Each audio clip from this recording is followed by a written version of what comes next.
over here in Shanghai, China. Welcome to this edition of Q&A with the Coach Live.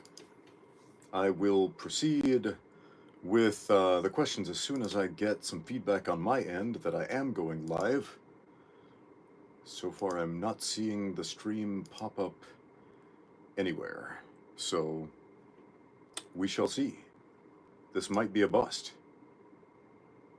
It might not be.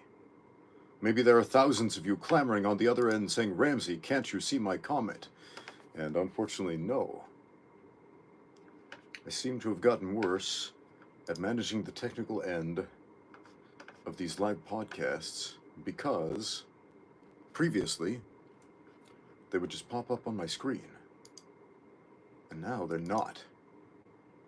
Here we go. Okay, I finally have some feedback. Let's make sure I got the audio. I don't have my microphone plugged in. Okay, let's plug the microphone in. I got a new microphone set up and no feedback because I didn't have the thing plugged in. So you're hearing some dog audio. Let's see what the actual microphone sounds like. The audio is a little low. Okay.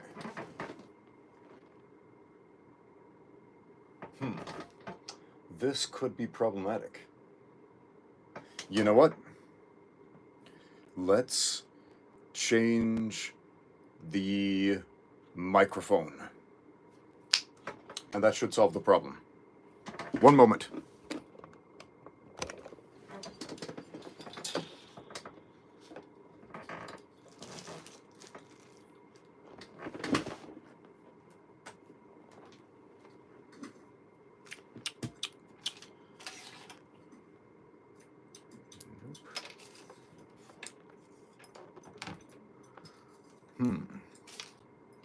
Here we go. Here we go.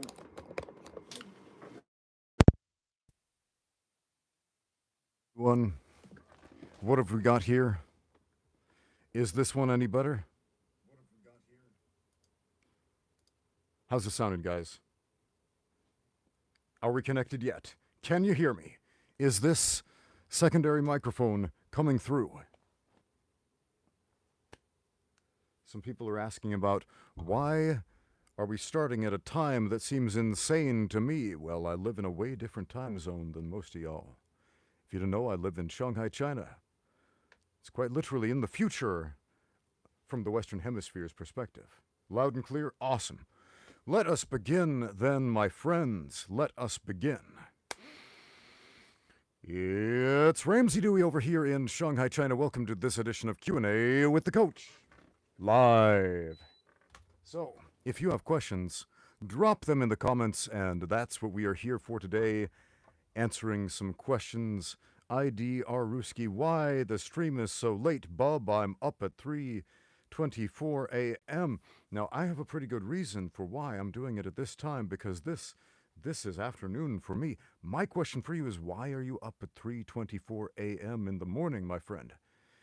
Sleep is important. You can watch the stream later. This will be recorded and preserved on YouTube. So, don't worry about that. Get some good quality sleep. Take care of that. Oh my, we're having additional audio problems. Ether6500 says, I can usually hear you fine with my pickup running and fan on high, but today it's not okay. What the heck? Do I need to change out the batteries? Do I need to change the microphone again? Do I need to change the microphone a third time? What do you think? Maybe I just need to change the batteries on this thing. I recorded about 12 hours of content on this particular microphone, which usually works perfectly. And the audio was so incredibly low. You know what? Maybe I should change the batteries. Or option 3, we can change out to another microphone. So, I'll start setting this doohickey up. You guys leave some questions in the comments, and we will see about giving you guys some answers to your questions. In the meantime, let's talk about a very, very important question, which is, what would happen if Bruce Lee fought Abraham Lincoln? Who would win in a fight? I put out a community poll, and about 70% of you said that former U.S. President Abraham Lincoln would win that fight. Meanwhile, about 30% of you proclaimed, no, nuh-uh, bruh, Bruce Lee would totally beat Abe Lincoln in a fight. To which the overwhelming majority of people who responded to those comments said, no way, bro. Abraham Lincoln was an experienced vampire hunter, and as we all know, Bruce Lee was clearly a vampire. Therefore, Abraham Lincoln wins that fight. And then the history bros are like, come on, bro. We all know Abraham Lincoln was a prolific catch wrestler with an almost undefeated record and hundreds of recorded matches. So, Bruce Lee, whose fights that we know of consisted of a high school boxing match, which lasted 2 one-minute rounds with Gary Elms, another teenage boy, and one match with Wong Jack Man. And there's a lot of anecdotal evidence, but these are the only 2 matches where there is sufficient corroborating evidence to prove that it happened in a court of law, if that were the case. So we're just going with that. We're going with that.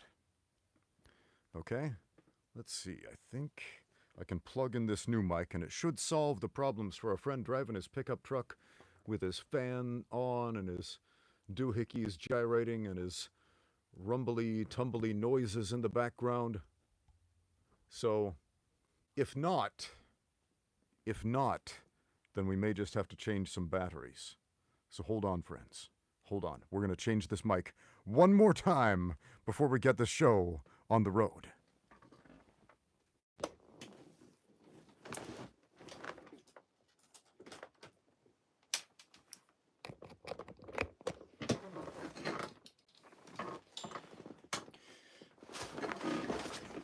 Okay. We're testing this one out. Can you hear me, guys? Can you hear me? Let me see if I can hear myself. Okay, I can hear myself. That sounds okay to me. If you need me to turn up the volume, I can turn that up even more. It's loud and clear. Okay, dude in the pickup truck. It's louder than the old mic. Okay, excellent. Excellent. Yes, dude in the pickup truck, please let me know if you can hear me while you are driving your pickup truck with all the background noise. Because if not, then I can start shouting. And if the shouting doesn't work, then I'm not sure what to do, man. I'm not sure what to do. So, all right, sweet. We got a question from Johnny Quid who says, Coach, how can I not get my ass kicked in sparring all the time by more advanced guys? It's frustrating to be on the defensive all the time. I have good defense, though, but my offense is weak. Okay, you're fighting more advanced guys. You are going to get your butt kicked. How do you not get your butt kicked by the advanced guys? You become more advanced yourself. How do you do it? We got a super chat coming up, and I will give the super chats preference. So, obviously, you got those. Send them in early, and we will answer those first. But this is an important question to kick off with from Johnny Quid. We'll get this one out of the way and then address the super chats. How do you deal with the more advanced guys? Some of your most important training partners are the less advanced guys, right? You're not going to beat the more advanced guys until you can beat the less advanced guys. You must walk before you can run, as the old saying goes. Your most valuable training partners aren't just the less experienced guys because you can beat them up. It's because you can test stuff out. You can experiment. I'm not telling you to go beat up the noobs. Absolutely not. I am telling you to get experience and try out new things. Tell me if you have had a training schedule like this, a class like this. You go to your combat sports class, it's a jiu-jitsu class, an MMA class, a kickboxing class, a boxing class, a wrestling room, whatever it is. You do a warm-up, they teach you a technique, and then you spar. And when you spar, you get beat up by the advanced guys. They make you look foolish. A lot of you, raise your hand. Every last one of you who've ever gone to a combat sports class of any kind where there is sparring involved have had that experience. Now, not every gym spars that way, but enough of them do where if you've done this for a few years, you've had that kind of class, right? And it's not the worst way to run a gym, but it's a suboptimal training regiment because you do the warm-up, okay, fine, we can debate the quality of warm-ups, but then you practice the technique, and then you spar, and how many times in the sparring do you actually get to use the technique, that brand new shiny technique that you just practiced? Zero times. It never happens, ever. And maybe the situation where you would use that technique comes up once, maybe twice if you're lucky, and you are not good enough at that technique to even really attempt it without it failing miserably. Aha! Right there, who said that? Flame Zombie says positional sparring is so important. Yes, you hit the nail on the head, my friend. Positional sparring, yes. So, your gym, your coach might use positional sparring drills to help you and your training partners improve, and they might not. And statistically speaking, a lot of them simply don't. So, what you can do with the new guys is essentially force a positional sparring drill, even if you are not technically doing a positional sparring drill. You can force a positional sparring drill in free sparring with the noobs so that you can get the reps at the stuff that you need to improve so that eventually you can go back and not get your butt kicked by the more advanced guys. Anyway, that's something we've discussed quite a bit on this channel. Let's get to the super chats. Sorry for the wait, my friend. Callum Barclay sends in a super chat. Thank you very much, my friend. He says, "Hi, Ramsey. I have my first BJJ comp coming up in a couple of months. Gi and no gi. How would you approach things on the day?" Ooh, okay.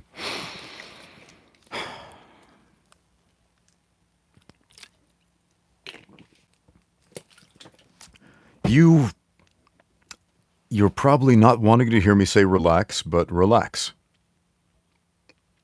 Relax and take it seriously. When I first started competing in jiu-jitsu competitions, one of my big problems is I didn't take it seriously enough, and one of my biggest advantages was I didn't take it seriously enough.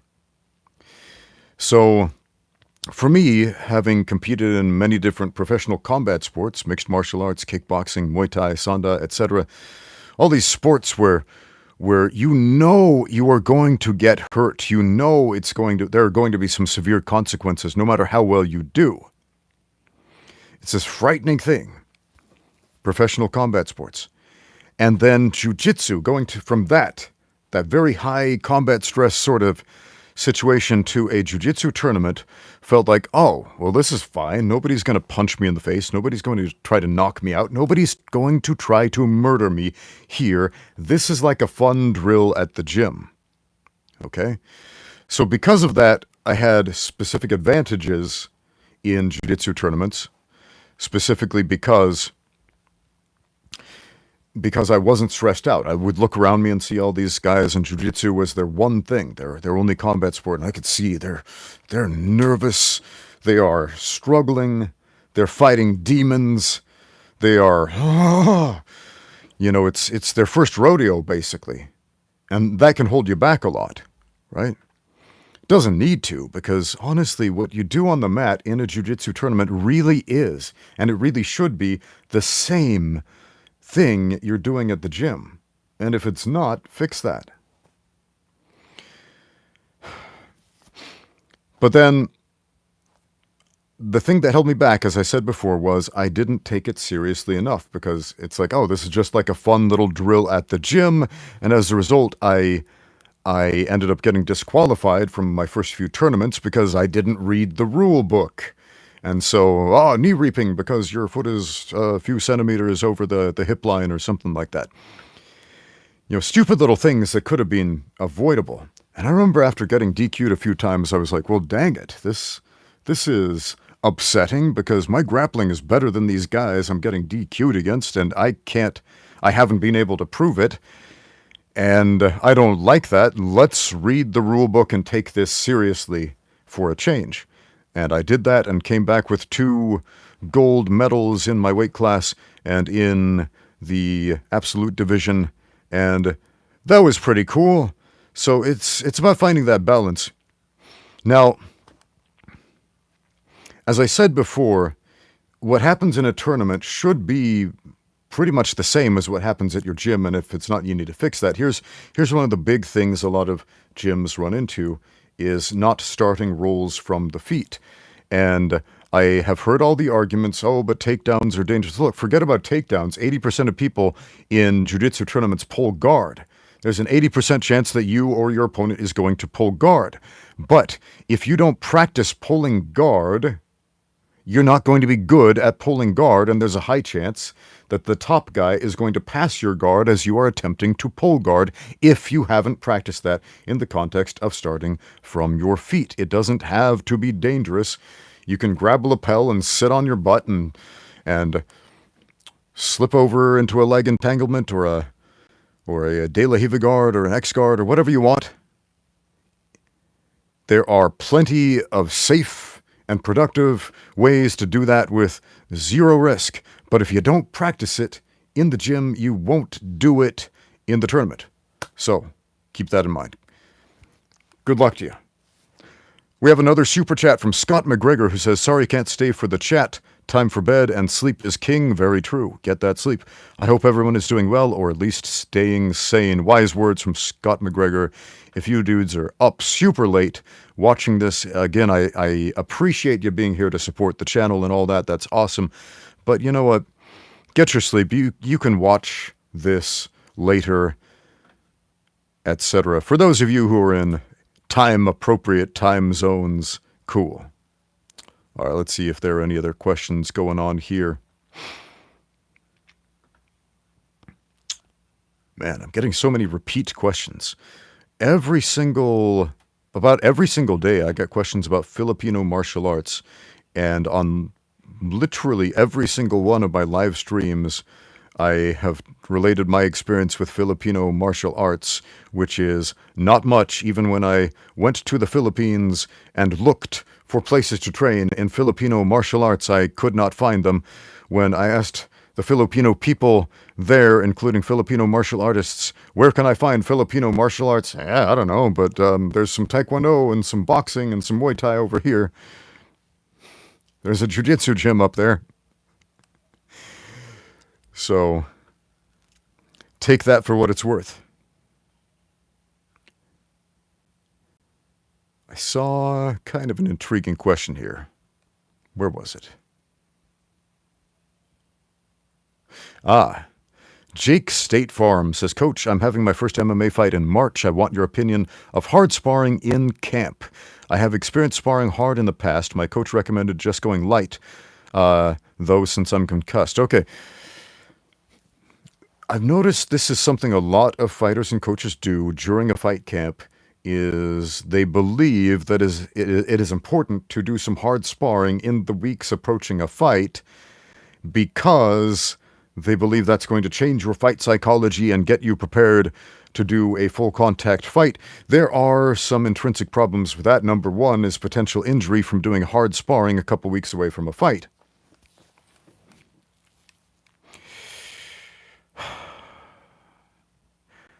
There have been many, many fights canceled specifically because of this reason.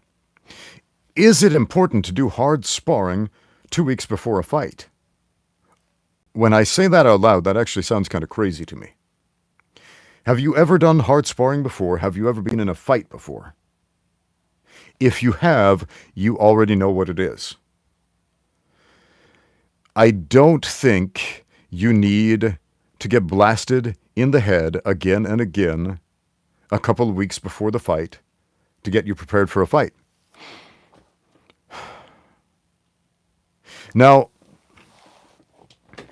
some fighters, let's take Mike Tyson Floyd Mayweather, some other boxers, very high-level boxers who can afford to hire sparring partners who are basically moving punching bags. They essentially paid these guys pretty well to come in and take a beating. Not to offer a legitimate challenge against the champ, but to take a beating. Essentially, put your dukes up, cover up best you can, and Mike Tyson's going to hit you for a few rounds, and we'll give you some money afterward. Floyd Mayweather did the same kind of thing.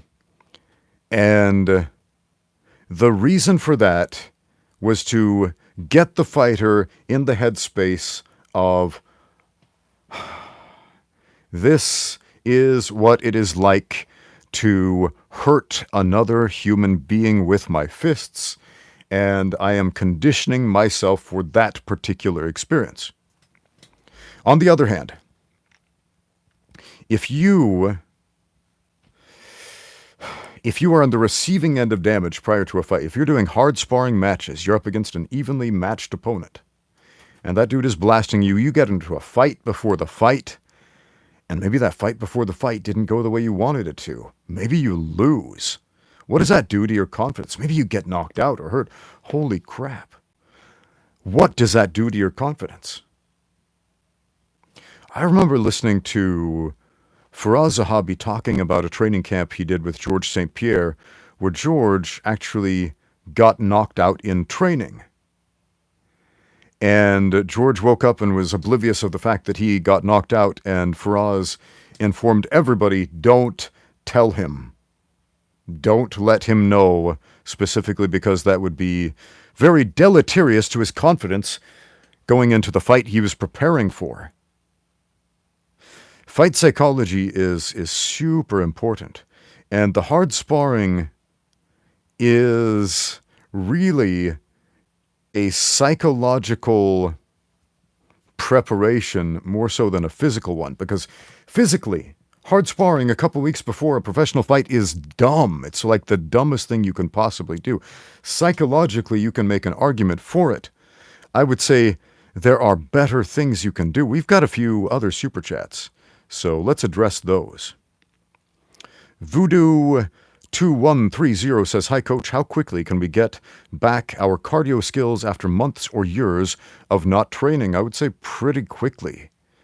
Just start doing whatever cardio is relevant to the activity you want to do, and you're going to adapt fairly quickly, because cardio is just breathing. It is breathing, bringing in the oxygen, expanding your lungs. In a few months, you could be fine, man. Do some. Let's see here. I assume you're talking about cardio training for combat sports, right? So let's say you're an MMA fighter, and you haven't done the MMA thing for months or even years. You haven't really trained. You've been leading a fairly sedentary lifestyle. So you're probably not going to be in physical shape to do some super intense CrossFit-style routine. So get up, go for a walk today, tomorrow walk a little bit more briskly, the next day maybe throw some burpees into the mix. Progressive overload, but it's not going to take a super long time. It's not like strength and muscle development. Like developing muscles takes a long time. Like if you want to dramatically increase in size and strength, that's going to take you years of consistent hard work. Assuming that you're already a reasonably strong and athletic person. Okay? If you're an absolute noob, the noob gains are going to come fairly quickly, and you're going to go from complete novice to like intermediate lifter like within a year or so. But cardio, you can get that pretty quickly. All right, we got more super chats. Skinny Bruce Lee, I love that screen name so much, says, "Advice for judo. I have experience in folk style wrestling." Okay. Advice for judo. I would say the biggest learning curve for you is going to be learning to use the gi. Because you might be an awesome wrestler. I don't know what your wrestling experience is. You might have a lot of experience throwing people with a lot of the same throws that judo people use, and they're going to frustrate you for a long time with the grips that they're using, because you're not going to be used to those grips. So study up on grip fighting a little bit, and that's going to be hugely advantageous for you as a folk style wrestler going into judo. I do have some videos on using grips in the gi. It's a topic that you can find it on YouTube, but it's not super well documented. So I do have, I think, 2 or 3 specific dedicated videos on grips in the gi, although they are more specific toward using those grips for the sport of Brazilian Jiu-Jitsu, as in essentially how to bring the fight to the ground and control your opponent on the ground. Although there are some really good videos on grip fighting and capitalizing on the grips for judo out there on YouTube, but again, they're not always easy to find. So do a little bit of homework, digging that stuff up, and get some training partners, some of your judo training partners, to spend a little bit of extra time with you either before or after class, just working out some grip fighting drills. And I think you're going to be golden making that transition. We have another super chat from All Ones who says, how many hours a week of training do you think a hobbyist should do to get better? Well, technically, any amount of dedicated training you do in the week will make you better. But how much better is the real question? I suppose you want to get to a point where, let's imagine for a minute, let's throw belt ranks into the equation. I hate belts. Belts are dumb, but we're going to talk about belts for a minute because it's a metric a lot of people are familiar with. So let's assume we're talking about Brazilian Jiu-Jitsu, for example, because a lot of people do that. A lot of people are familiar with the belt ranking metric of Jiu-Jitsu. A lot of people know what a white belt is compared to a blue belt, to a purple belt, to a brown belt, to a black belt, because you've rolled with those guys and you have a feeling of what their skill level is. So, for example, if you're a hobbyist and you want to go from white belt to black belt in Jiu-Jitsu, how many training sessions, how many hours a week should you train to get better? At the very least 2. Okay? If you're training less than 2 times a week and your goal is to get to black belt level or the equivalent in your martial art or combat sport, then any less than 2 is not going to be a fast track to anywhere. So, yeah. At least 2 sessions a week. If you can do 3, 4 more, great, awesome. But if you're a hobbyist, of course, you've got limits on your time. 2 dedicated sessions. I think people often underestimate what you can do with a couple of hours, a couple times a week.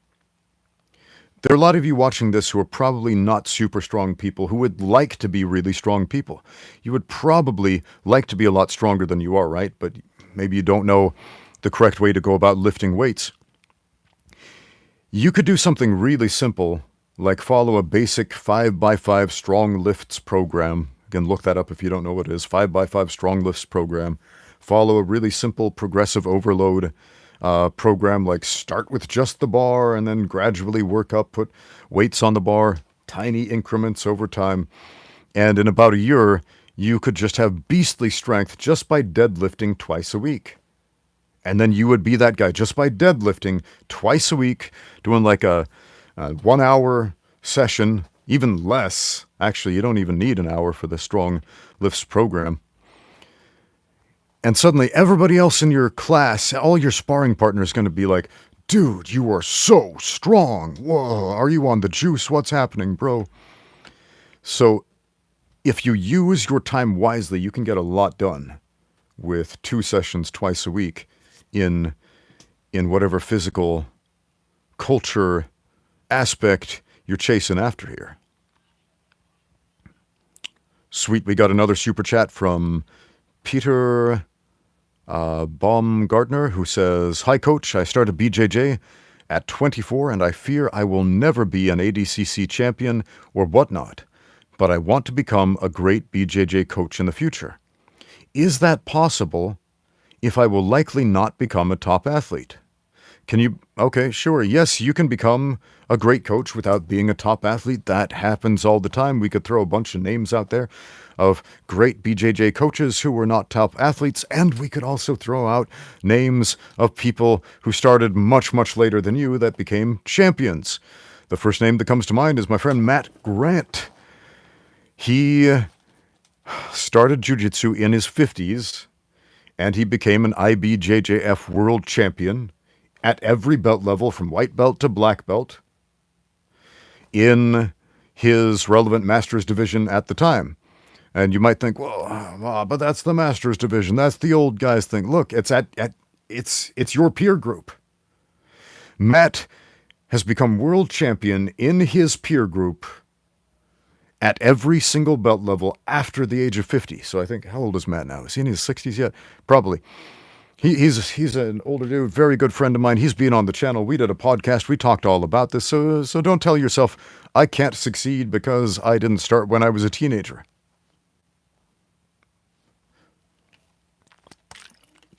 '24 is a great time to start jiu-jitsu. It's a great time physically to start. Because that's like, your brain is just starting to finish fully forming, which probably surprises a lot of you because you think, my brain isn't fully formed yet? No. The human brain, especially the human male brain, doesn't really finish forming until around age 26. So you're not even fully grown yet, my friend. So that's a great time to get into jiu-jitsu, but more so, you're an adult person and you have physical abilities you wouldn't have had as a child. Now, it's great if you can start as a child. I've seen some child prodigies go on to become black belts, winning national championships and world championships. And interesting thing about the IBJJF, if you're competing on the big stage in the IBJJF, when they call your name to compete, they have your picture, the one that you registered with, the one you first registered with in the IBJJF. And so, if you're competing in the black belt division, and you see your opponent's picture come up, and it's a child's picture, like a small child's picture, watch out, because what's happening right there is you're competing with a black belt who has been doing this thing since he was a little kid. Does that mean you can't beat him? Well, of course not. Everybody's beatable. Everybody's a human. That's some of the most important advice I ever got from a coach as a fighter. Thank you, Shane Brenner, for that brilliant piece of advice. Everybody is a human. Never, ever forget that. So can you become a great coach? Of course you can. Just become dedicated to the craft, because doing jiu-jitsu, teaching jiu-jitsu, those are radically different things. We see this trend in jiu-jitsu constantly where you spend, 10, 12 years, something like that, to get that black belt, and then people just assume, well, you're a black belt, so you must be qualified to teach, so I'm going to learn from this guy, and this guy's never taught another human being in his life. He has no clue how human pedagogy works. And he's just winging it, because this dude is a black belt in jiu-jitsu and he's a white belt in teaching jiu-jitsu. And even the IBJJF, I think, took a big misstep when they said essentially nobody below black belt should ever be teaching jiu-jitsu. Now, that's a problem, because if you don't have any experience teaching jiu-jitsu before you're a black belt, again, you're a white belt at teaching, and I don't think a white belt at teaching really should be teaching anyone. We have another super chat from Manolete, who says, your thoughts on Thai clinch plus judo takedowns. Okay. Thai clinch plus judo takedowns. There are many, many clinches, which we could appropriately call Thai clinching. If you watch a Muay Thai fight, and I've made videos about this, about all the various types of clinches you can use in a Muay Thai fight. I put a bunch of footage from fights at Rajadamnern Stadium, showing all the different clinches that were used in just one single match, just one match. When people hear Thai clinching, they think double collar ties or the plume, whatever you want to call that. The double collar ties. Look, the more grappling you do, the better. Judo takedowns, Thai clinching, can those two things intersect? Sure. If you're specifically talking about double collar ties and how to set up judo takedowns from double collar ties, you're going to have to change your clinch. So if you are, for example, competing without a gi, maybe it's MMA or a no-gi jiu-jitsu thing, and you end up having those double collar ties, in order to do most judo throws, you're going to have to change your grips and switch one of those collar ties to, say, an underhook or an overhook, and then you can switch to a three-quarter Nelson, and you can throw the guy with that really nicely. But you're going to have to change from double collar ties to something else. Watch Muay Thai. Watch more Muay Thai, especially the clinching, and you are going to see a lot of uses of the clinch outside of just double collar ties. Now, somebody said judo-style throws are illegal in Muay Thai. That is written in the rules of Lumpini Boxing Stadium. No judo or wrestling-style throws. However, judo sweeps, Muay Thai sweeps, many of them are identical. So what they specifically mean in Lumpini Boxing Stadium rules, no judo throws, is no hip throws. Essentially, no elevating the guy up over your hip and throwing him like a high amplitude throw, essentially. And a similar thing with wrestling. No grabbing the legs, no high crotch, no single, no double leg, no high amplitude throws such as a suplex, etc. Sweeps, there are plenty of sweeps in judo and wrestling that we commonly see that are used exactly the same way in Muay Thai. So, outside of the context of Muay Thai, as I said before, if we were doing, for example, a MMA fight or a grappling match, again, if you are using double collar ties and you want to transition to judo, you will have to change your grips.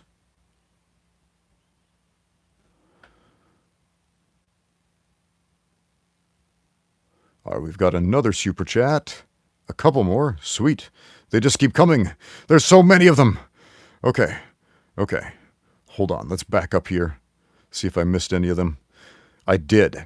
Brave Little Spidey. Love that scream name. He's so brave, he's so little, and he's Spidey. Hello, Ramsey. Just showing support for the channel. I pulled my rotator cuff. I had to stop training, but I still attend the dojo and take notes every day. Cool. Had a good friend, and he started jiu-jitsu a few years back. He was a brand new white belt. He was super excited about training jiu-jitsu. My friend Scott, shout out to Scott, and he's still training jiu-jitsu. He got injured pretty early on, and you know what Scott did? To his credit, he kept showing up to class, and he had his notebook, and he had his phone, he's taking videos, he's taking notes, he's watching from the sidelines, he's doing everything he can to get better at jiu-jitsu, even though he can't physically train. And Scott is still doing jiu-jitsu. He's a blue belt today. He's doing awesome, and very proud of that dude. So, that's great. Brave little Spidey. Do what you can. That's awesome. I love it when people focus on what they can do instead of what they can't do, because one of those things will take you places, the other will not. Good on you. Next super chat comes from Owen Glancy, who says, the best way to get into Olympic lifting for MMA. Okay. Best way to get into Olympic lifting for MMA. The first person that comes to mind is Zach Tellender. Okay, Zach Tellender, he's here on YouTube. He is a weightlifting coach and also a musician. Shout out to Zach for his music, which is underrated. Go show him some love. But I bring him up to mind not just because he's an Olympic lifter, but because he specifically has experience training combat sports athletes and doing programs specific for various types of athletes, specifically combat sports athletes, jiu-jitsu people, etc. He's done some training himself as well, and so I would say if you specifically want to do Olympic lifting and Olympic lifting related training, consult somebody like that who is, one, an expert in Olympic lifting. I'm not. It's something I enjoy. It's something that I do. It's something that I have done, but it's not my expertise. Okay? Do you need Olympic lifting for MMA? No. Can it be helpful? Potentially. Okay. Now, is Zach having the athletes he's training just doing the clean and jerk and the snatch? No. No. Their programming is much different than that. It's much more specialized to the types of activities that the athletes are doing. So go check out Zach's channel and maybe watch some of his videos. I think they're titled something like Lifting for Jiu-Jitsu or BJJ. But if you want Olympic lifting related material that will have crossover to mixed martial arts, that's going to be one of your best bets on YouTube. We have a super chat from All Ones who says, how do you deal with a coach who wants to teach more advanced things than the thing you are ready for? Okay. I'm laughing because that reminded me of an experience. So I was teaching a no-gi jiu-jitsu class once. I was a substitute teacher this day, not the regular teacher of this class. But a friend of mine asked me, hey, can you cover my jiu-jitsu class today? I'm going to be out of town. And I said, yeah, sure. What are you guys working on? He's like, we're starting to work on some basic leg locks. And I'm like, all right, cool. Maybe I'll teach them the knee bar. Okay. So I show up and I teach them a setup for a knee bar from an attempted guard pass. And I think it's a pretty solid lesson. I think it's pretty clearly explained. Afterward, everybody's just staring at me, blinking like. And then one of the students raises his hand and said, Coach, can we learn something else instead? This seems way too complicated. So, at which case I was like, at that point, I just kind of laughed and I was like, yeah, you know what? I could read the room. Like I could see, okay, this is clearly way too complicated for everybody. They're not ready for an e-bar, even though in my mind this was like a basic thing. They weren't ready for it yet. So I said, okay, let's break it down and maybe we'll just focus on this guard pass that can potentially set up this knee bar, right? They were ready for the thing, not the thing that the thing sets up. And so we had a pretty good class after that. So I would recommend say something to the effect of what my student said to me. Hey, coach, can we learn something else instead? This is complicated. This is going over my head. Or ask yourself, why aren't you ready for it? Is it because he's trying to teach you like something that seems complex because it's contingent on something else you don't know and you're not familiar with? For example, the knee bar I was showing was contingent upon first knowing the guard pass. And if you don't know the guard pass, then it doesn't make a lot of sense to teach the setup, right? If it's something like that, then you know a very specific question to ask your coach. Hey, I am not familiar with the setup for this new technique you're trying to teach me. Okay, so understand why it's advanced. Is it advanced because it just seems like a really complicated maneuver, or is it advanced because you don't have the foundation yet to do the setup, what he's setting you up for? A lot of the questions I get on this channel really come down to, hey Ramsey, how do I talk to my coach? How do I ask my coach questions? Which is really, I mean, it's ironic because you're here asking this coach questions, and a lot of you are afraid to talk to your own coaches and say, hey man, I have this question. And that kind of worries me if you are in a relationship with the coach where you feel like you can't approach him, where he's unapproachable, unquestionable, like he's going to slap you with a ruler over the hands like one of those old school nuns at Catholic school or something. How dare you question me? Whoosh. So, yeah, man. Learn to communicate with your coaches.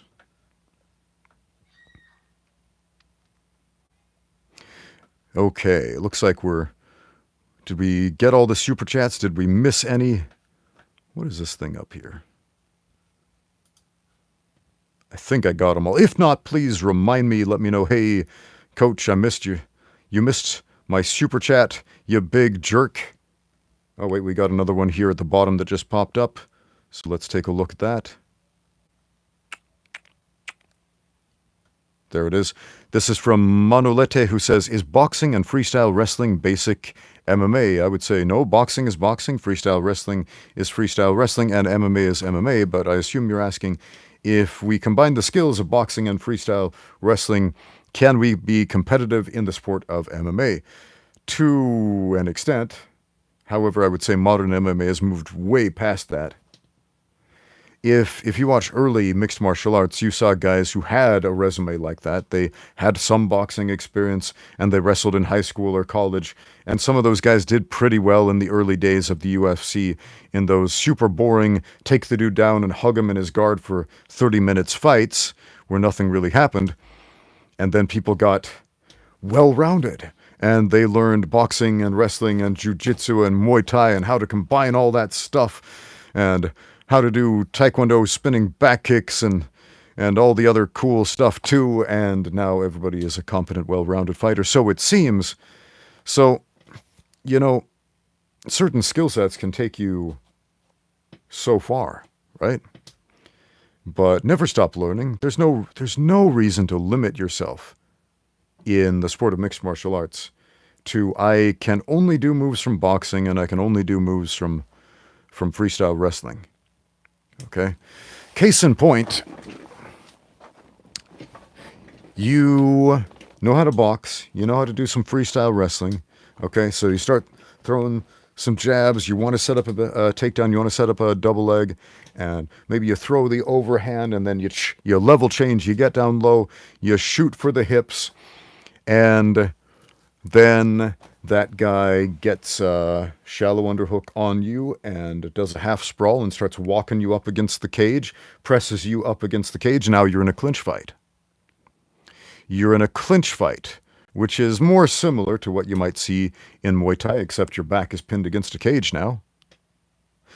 And you have no experience in clinch fighting, because when you clinch in boxing, you break up, and clinching in wrestling, in freestyle wrestling, is a whole different animal and involves zero striking whatsoever. And yeah, you're going to be a fish out of water.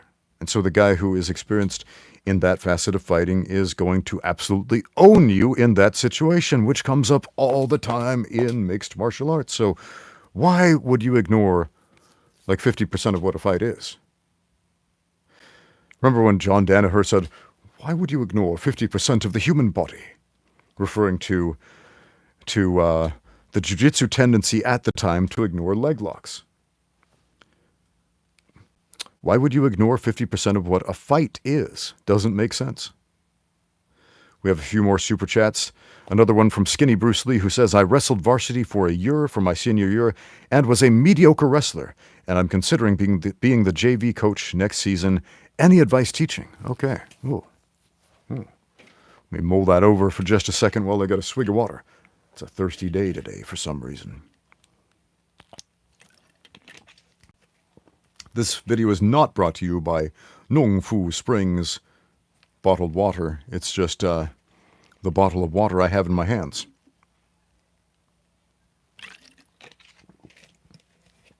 Okay, mediocre wrestler.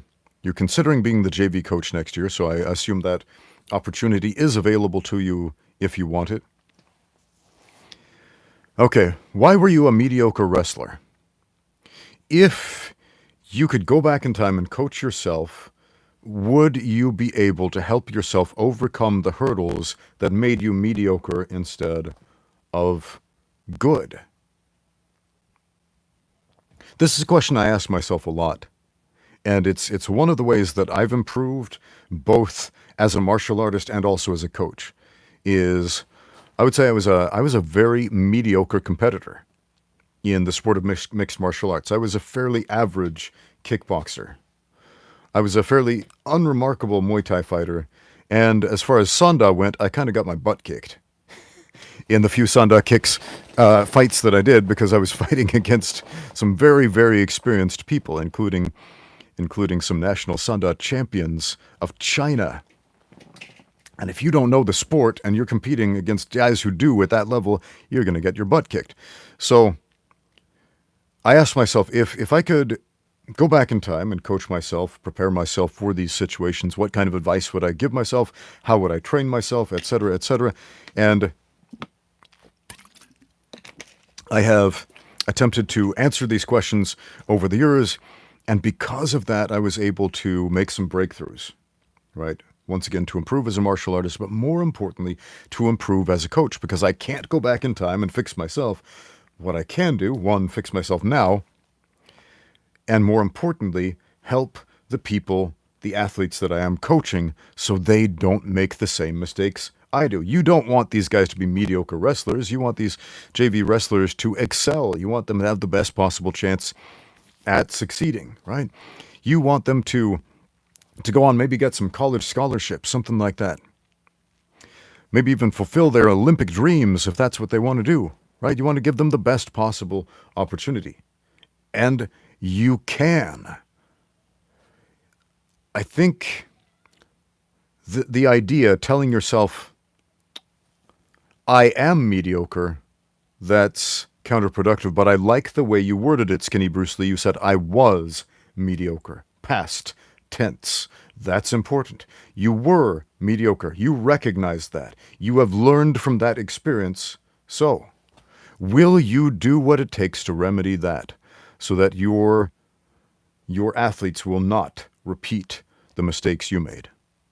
I believe in you, man. Go give it a go. We have another super chat from Juan Rios, who says, how do I train jiu-jitsu in the smartest way possible so I can achieve results beyond hard work? Oh, man, I started recording a video about this topic the other day, and it's one of the few pre-scripted videos that I make. I usually don't do scripted videos, but I actually wrote this one down. It's something I was thinking about for a long time.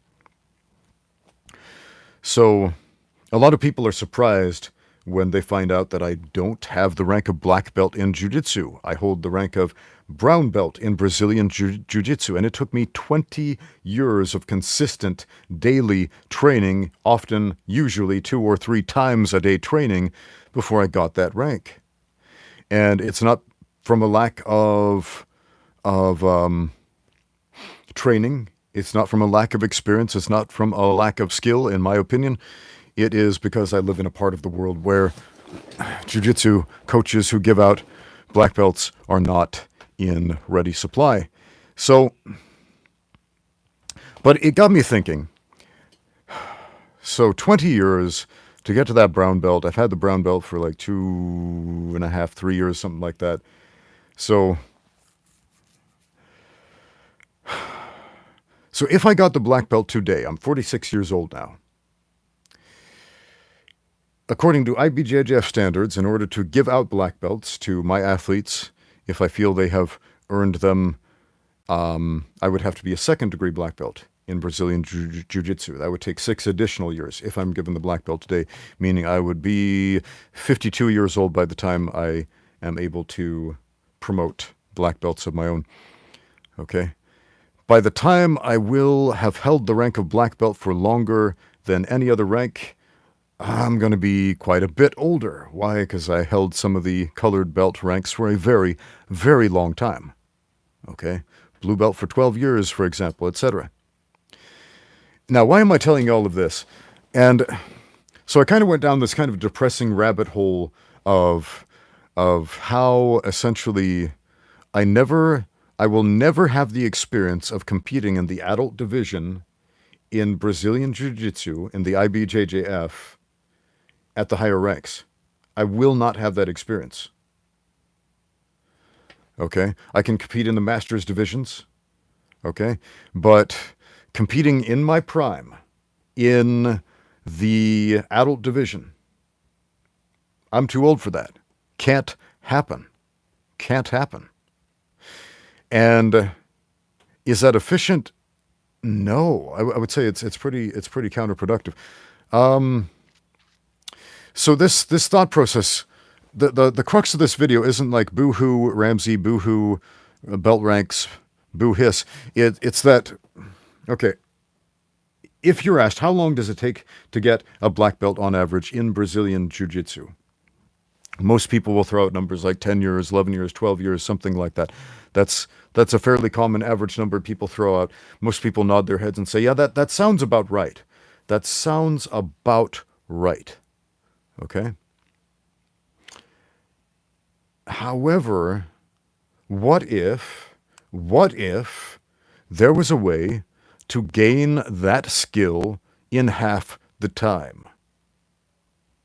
And there are a number of examples of people that we write off as prodigies who have done just that, who have gone from white belt level, excuse me, burping here, who've gone from white belt level to black belt level to world champion level to winning whatever organization's belts and trophies that they've competed in like half that time, sometimes less. Are they just special outliers? Are they mutants? Is it in their DNA? Or as a coach and as a student, we should start asking some questions. What are they doing that other people are not? How is it that these supposed outliers are able to jump this skill gap in essentially half the time? I would posit to you that they have tried to answer the same question that Juan Rios is asking here. How do I train jiu-jitsu in the smartest way possible so I can achieve results beyond hard work? You can throw a lot of hard work at the problem, right? Every white belt who sucks out there works hard. Now, they work hard. They try. They struggle. And not all of them get tremendous results from their hard work.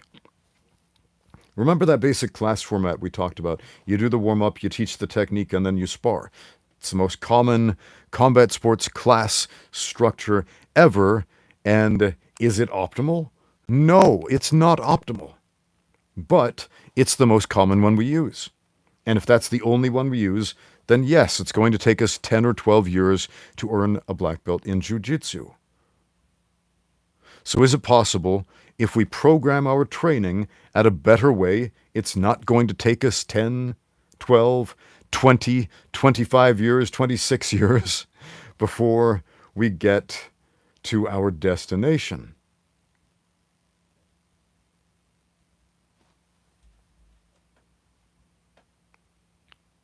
I like that question a lot. Now, I've talked around the question, but I haven't really answered it. So I would say some of the most important things you can do, I'll focus on one thing. Instead of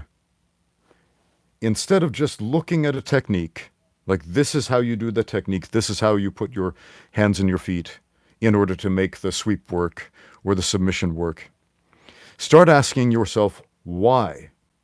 Why? How do I most efficiently get from point A to point B? I had a student the other day in an MMA class, and I have him in the knee mount position. And he stops and says, "Coach, what do I do here? I feel like I'm stuck." And I could point out here's a knee mount escape you can do. I didn't. I said, well, where can you move and where can you not move?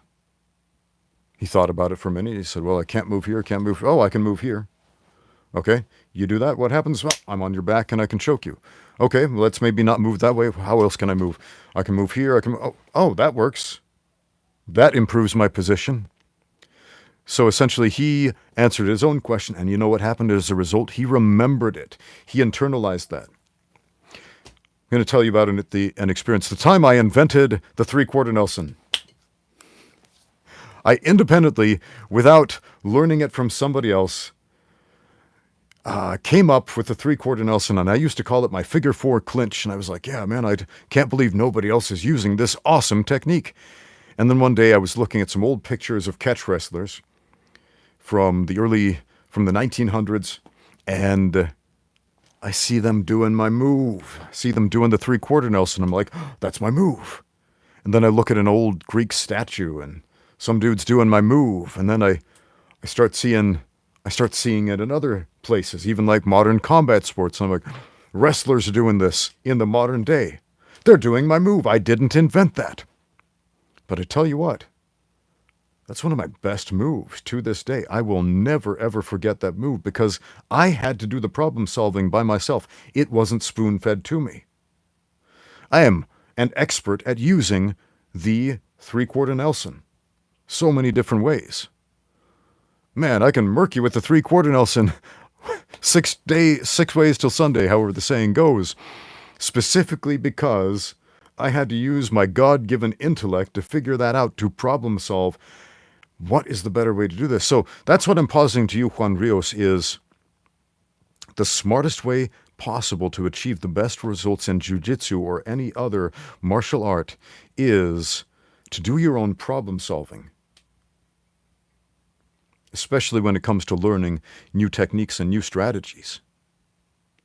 So you get stuck in a position, good. That gives you a question. How do I get out of this? Now you could take the easy way and ask your coach, Coach, give me a technique to get out. And maybe you need that. There are times when you need that. Coach, I don't know what to do. I've racked my brain. It's not working. Help. Okay? Do what you can first. Do what you can first, and that's going to go a long way. All right. We have another super chat. I really do appreciate all the super chats today. You guys are awesome. All One says, what is your best advice for someone older in years getting into martial arts later in life? Cool. My best advice. Okay. The thing I think most older people are worried about with martial arts is injury. The older you get, I think the more important quality of life becomes. And we want to do exercises, we want to spend our discretionary time in ways that improve our quality of life instead of bringing it down. So if you hear some horror story, man, I went to a jiu-jitsu class and I jacked my neck up and now I need back surgery or I tore my ACL and now life sucks.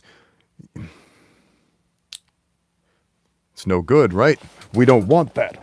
Best advice I can give to older people, and it's also advice I would give to younger people. Younger people don't think they need this, but you do. You do, and if you do this, you're going to have a massive advantage once you get to be one of the older people. Get stronger. Somebody asked me the other day, what's more important for martial arts, speed or strength? Without hesitation, I answered strength. But what if you're faster, you can hit the other guy first? Strength is more important. Strength is the precedent upon which all athletic performance is based, including speed. Believe it or not, including speed. Strength is also the major predictor of health and quality of life later on. Of course, there is a point of diminishing returns. I'm not saying if you get to the point where you can win the world's strongman competition, that you're going to outlive everybody. That's a different thing. What's important for you is to live up to your own natural athletic potential. Your own natural athletic potential. So I've got some major injuries that I live with. For example, I have no cartilage in my knees. No cartilage. I have ruptured PCLs. That's ligaments in my knees that are gone. They are destroyed irreparably. Okay? And a lot of people ask me, how do you walk? And the answer is, well, sometimes I don't. Sometimes my legs give out on me and I fall down, which makes it great to know jiu-jitsu. Because if you fall down and you can't stand up, you need a guard to fall back on, man. You absolutely do. But the reason I'm able to walk and do anything athletic and coach is specifically because of strength training, prehab and rehab. Strengthen the areas around the injuries that you have. Strengthen the areas around the injuries that you don't want to have.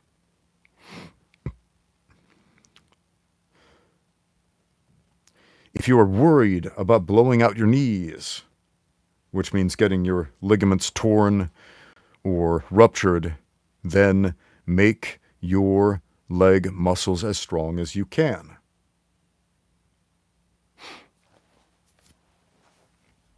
If you're worried about jacking up your back, then get a jacked back. It's funny we use those expressions, jacked to mean muscular and jacked up to mean injured. So, anyway, get stronger. That is super important. Do something every day to get stronger. Do something every day to get more flexible. Do something every day to get more mobile, in addition to doing something every day to get more technical in your martial art.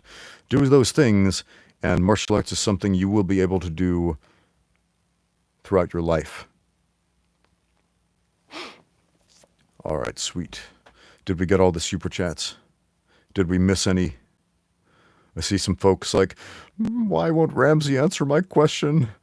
Is it just because I have no money and I'm not offering a super chat? Well, like I said, we would answer the super chats first. So again, if there are other super chats, just leave them in there. We'll get to you. But let's look through everybody else's questions. You guys are asking some great questions here. So, let's choose one.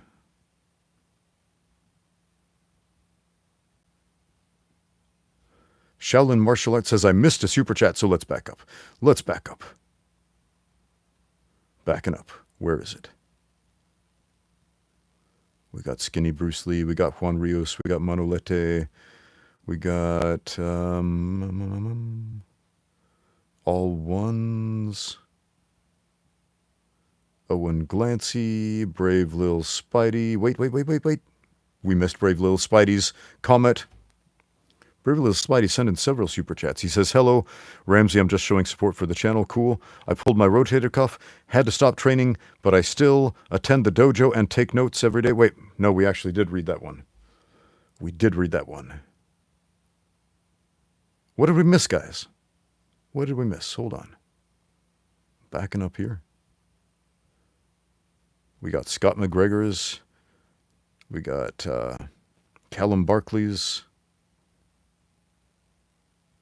Oh, we missed the very first one from Frode Falk, who says, hey, coach, what is your opinion on smart watches and their body battery? I think the world is going mad. Their body battery decided their mood. I'm not familiar with that technology. I've seen smartwatches. For example, my wife has an Apple Watch, and she really likes that because it keeps track of certain biometric data, such as how many steps you take, blood pressure, things like that. And she likes that thing. I've never used one. I don't know what a body battery is. Let me look that up. Smartwatch body battery.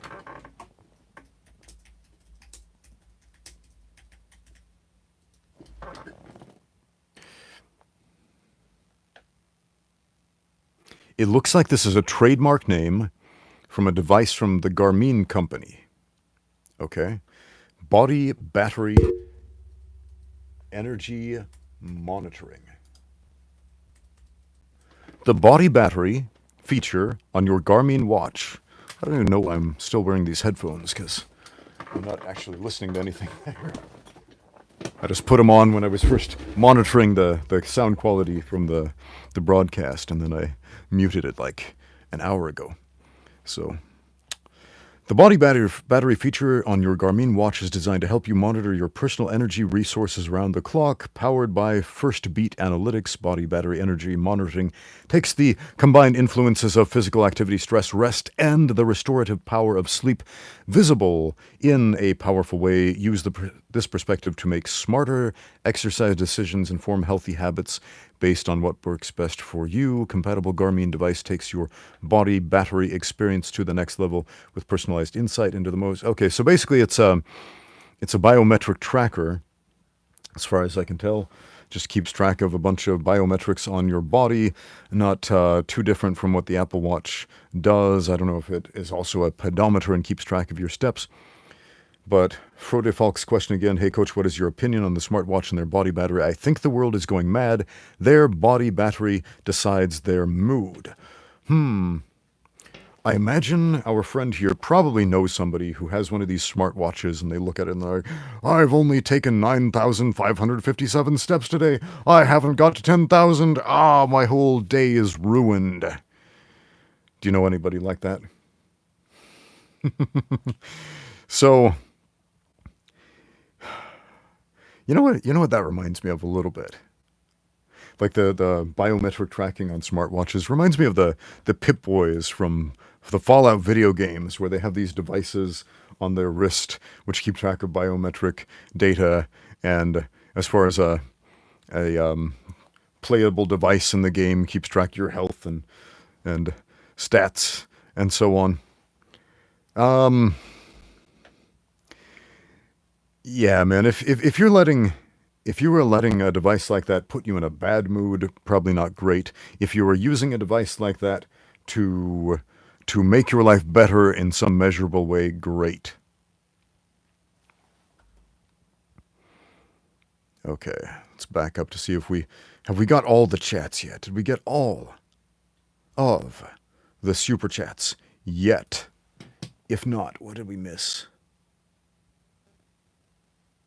Okay, we got Scott McGregor. We got Voodoo. We got Skinny Bruce Lee. All right, sweet. Let's scroll to the end.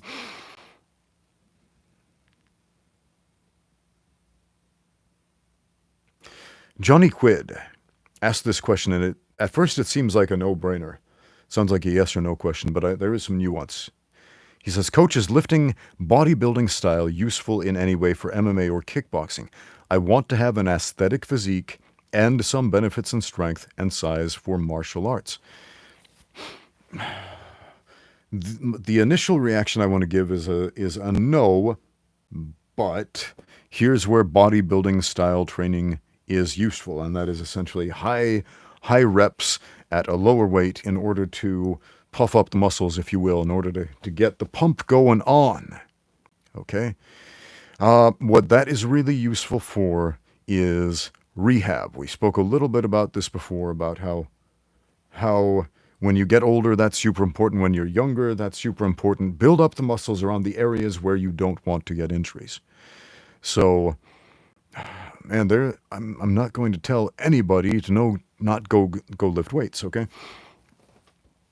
Some of you might be screaming inside of your mind, hammering on the keyboard saying, no, bodybuilding style training is not useful for martial arts because I saw a fight between some huge jacked bodybuilder and some dude who was a professional martial artist, and the professional martial artist kicked his butt. Well, no kidding. One of those guys specialized in looking a certain way, and the other guy specialized in acting a certain way.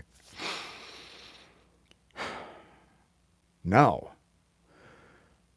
if all you do is lift weights, and that's it, that's all you're going to be good at. But guess what? You can lift weights, and you can do martial arts, and you can get strong, and you can actually become aesthetic, and so on. And the real question is, how aesthetic? I'm going to give another shout out to Zach Tellender. He put out a really interesting video recently, and I don't remember what it was called, but it was on the topic of the normalization of essentially people using performance-enhancing drugs, taking extra testosterone, exogenous hormones, etc., in order to bulk up and look more jacked and more aesthetic. And he put up on the screen some shots of Tobey Maguire in the movie Spider-Man, Spider-Man 1, the first Spider-Man movie. And there's a famous scene in that movie where Spider-Man gets bit by the spider, the radioactive spider that gives him his powers. And he goes to bed that night, he looks in the mirror, he's got his shirt off, and he's skinny, he's a skinny little nerd. And he wakes up in the morning, puts on his glasses, and he's like, what, I don't need the glasses anymore. He looks in the mirror, and suddenly he's got some muscles, he's got some abs going on, his arms are bigger, his pecs are bigger. He's like, where did these come from? He starts flexing in the mirror. And it's a really memorable scene because we see this sharp contrast between the skinny little nerd that a lot of us used to be and the strong, athletic, more manly physique. Okay? Now, you compare Tobey Maguire's Spider-Man superhero, early 2000s literal superhero physique with a very mid-level modern bodybuilder. He looks puny. He looks like, that's nothing, man. That's not impressive at all. And you can do the same thing with other early 2000s superheroes. Wolverine, remember Hugh Jackman in X-Men 1? When did that come out? The year 2000, I think? And there are a couple of scenes in that movie where Wolverine has his shirt off, and at the time we look at that and we think that's a strong, athletic-looking guy. Okay, cool. We look at that now and we're like, man, that's nothing, man. That's nothing. So we have this inflation of expectations. It's funny how much inflation there is in the world. Currency inflation, for example. Stuff tends to just cost more as time goes on because, I don't know, the way people are treating the economy. But we tend to do the same thing with our expectations. Our expectations just seem to get higher and higher and higher. The more we're given, the more we want. Right? We see a strong, muscular guy in the early 2000s as a superhero. Cool. What else you got? Give us someone stronger. Give us someone bigger.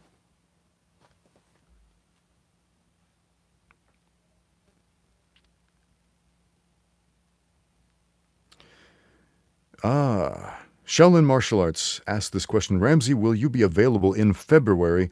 I am in China, ready to come and be taught in person. Okay, wow.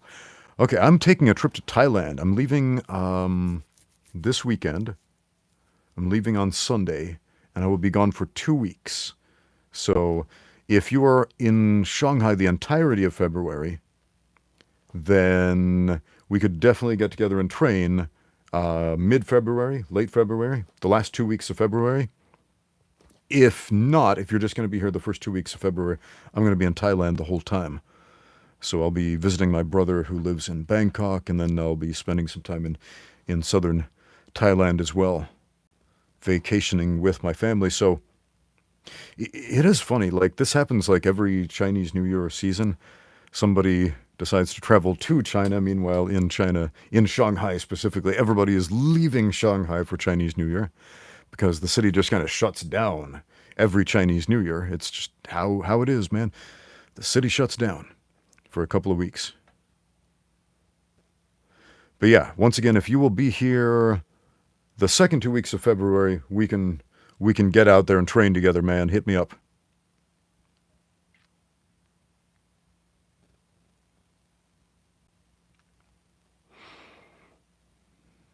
All right.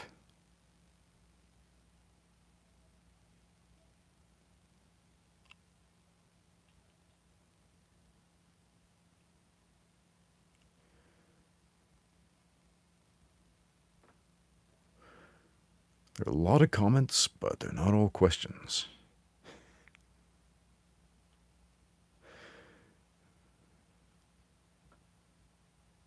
Aha!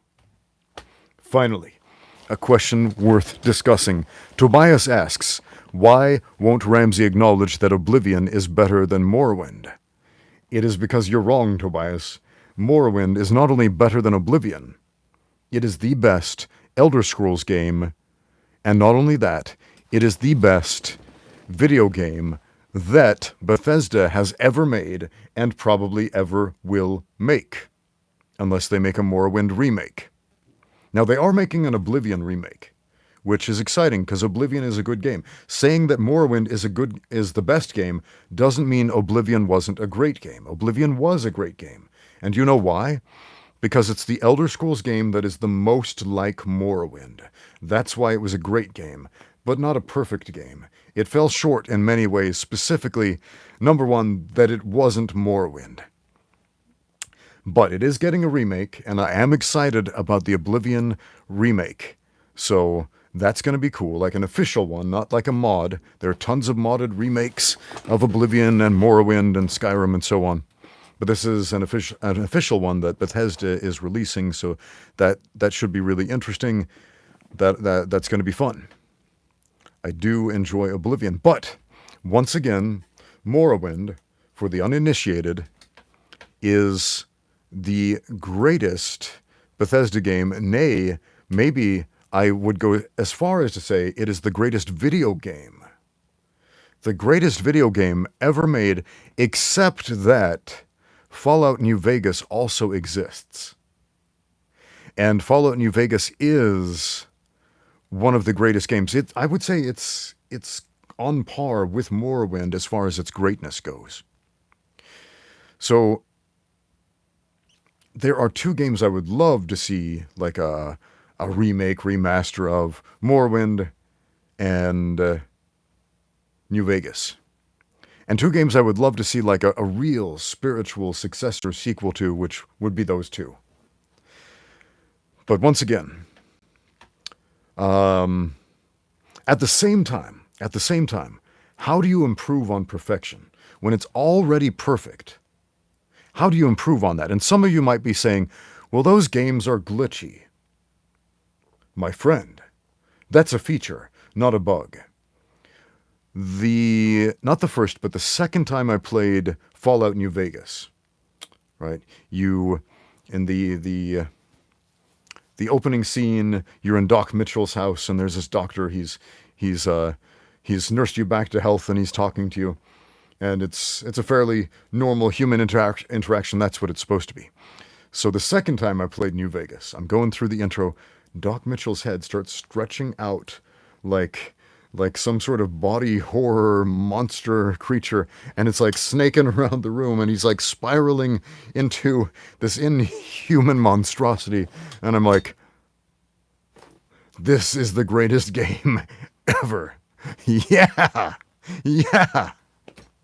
Oh wow, Flame Zombie experienced the same thing. Doc Mitchell's head spun around 360 degrees on his first playthrough. Awesome. Now, my first playthrough of Skyrim, on the other hand, and this did happen, true story, the first time I played Skyrim, which is not the greatest Elder Scrolls game. And I know a lot of people will be disappointed with that. It's a noble effort, but it's not the greatest Elder Scrolls game by far. My first playthrough, all you Skyrim lovers, you're on a prison cart, you're being carted toward the city of Helgen to be executed with some other prisoners. And your hands are tied up, so you can't move, you're just sitting there and watching the scenery go by. So the cart is going by, and I don't know this is even a glitch. I just think this is a cutscene, and you're just supposed to watch what happens. The horse cart tips upside down next to the Gate of Helgen. The Gate of Helgen does not open. And we're just stuck there while the prisoners are saying random NPC dialogue to me as we're upside down, standing on our heads outside the Gate of Helgen. This goes on for like 5 minutes. I'm like, okay, this is the worst Elder Scrolls game ever. Are you kidding me? What the heck, man? Finally, I reset the game and started over, at which point I realized this is still the worst Elder Scrolls game ever. It is what it is, though. They gave it the old college try. It did not just work, in my opinion.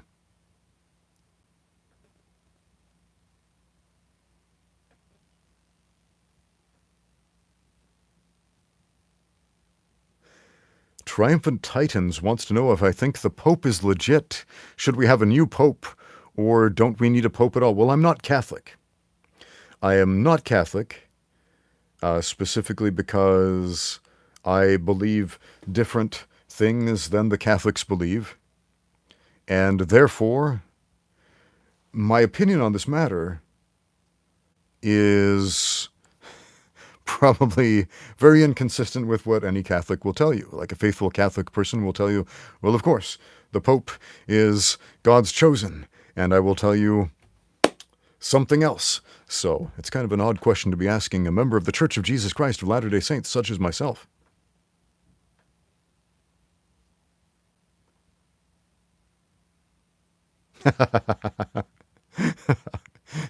This is a great question. Any general advice on how to be good at MMA?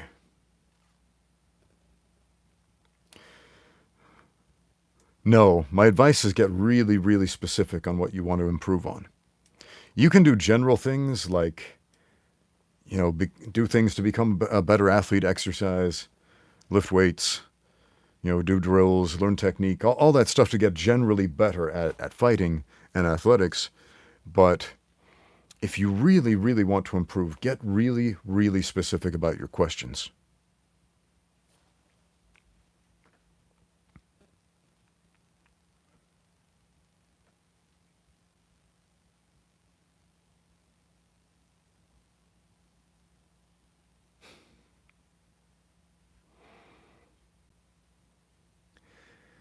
Videos for stuff probably mostly unlisted asks, of all God's creatures, are there any you would not eat besides your fellow man? Yes, the ones that taste gross. I will not be eating those. The delicious ones, on the other hand, I'll stick with those. Now, I live in China, and in China, if it's edible, they find a way to eat it. And there is a massive amount of Chinese cuisine based on edible animals across this country. If they can find it, if they can catch it, if they can cook it, if they can eat it, if they can digest it, they have found a way. Over 2,000-year history of China, they have invented a lot of ways to eat animals. Some of them are delicious, some not so much. In my opinion, some people love the things I think are gross. Some animals, such as silkworms, shockingly tasty. They taste kind of like peanut butter. Now, Westerners, when they hear about eating bugs, eating silkworms, eating cicadas, eating insects, things like that, they'll, I'm not going to eat the bugs. I'm not part of the New World Order. They've been doing this for millennia in China and other parts of Asia, eating insects and worms and all kinds of interesting things. Silkworm paste. They're prepared a lot of different ways. You can barbecue them. You can mush them up into a paste. But the paste tastes kind of like peanut butter. Interesting. Cicadas taste like shrimp, except that unlike shrimp, you have to eat them with the shell on. You can't shell a cicada. So you just put that whole thing in your mouth and you feel the prickly legs and the antenna and everything poking into your tongue, and then you crunch into it. It's like really crunchy, pokey, pointy shrimp.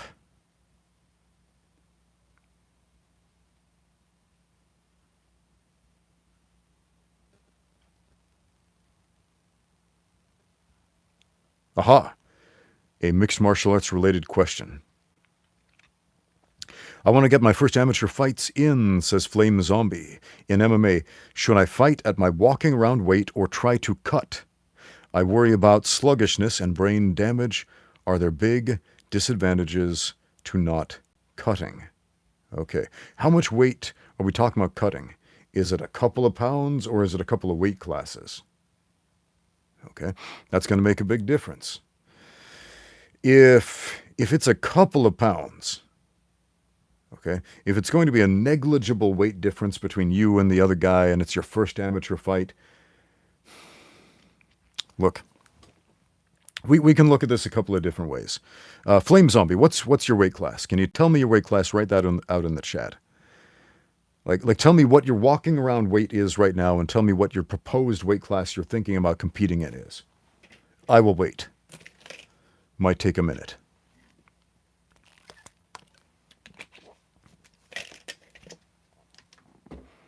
I need some specific information, otherwise I'm going to give you some very general answers. Flame Zombie, are you there? Bro, are you there? I'm not seeing anything. Okay. Flame Zombie says, I'm between lightweight and featherweight, 150 pounds. Okay. All right. This is an interesting case. So you could pretty easily go either way. You could not cut weight and compete as a lightweight. Okay.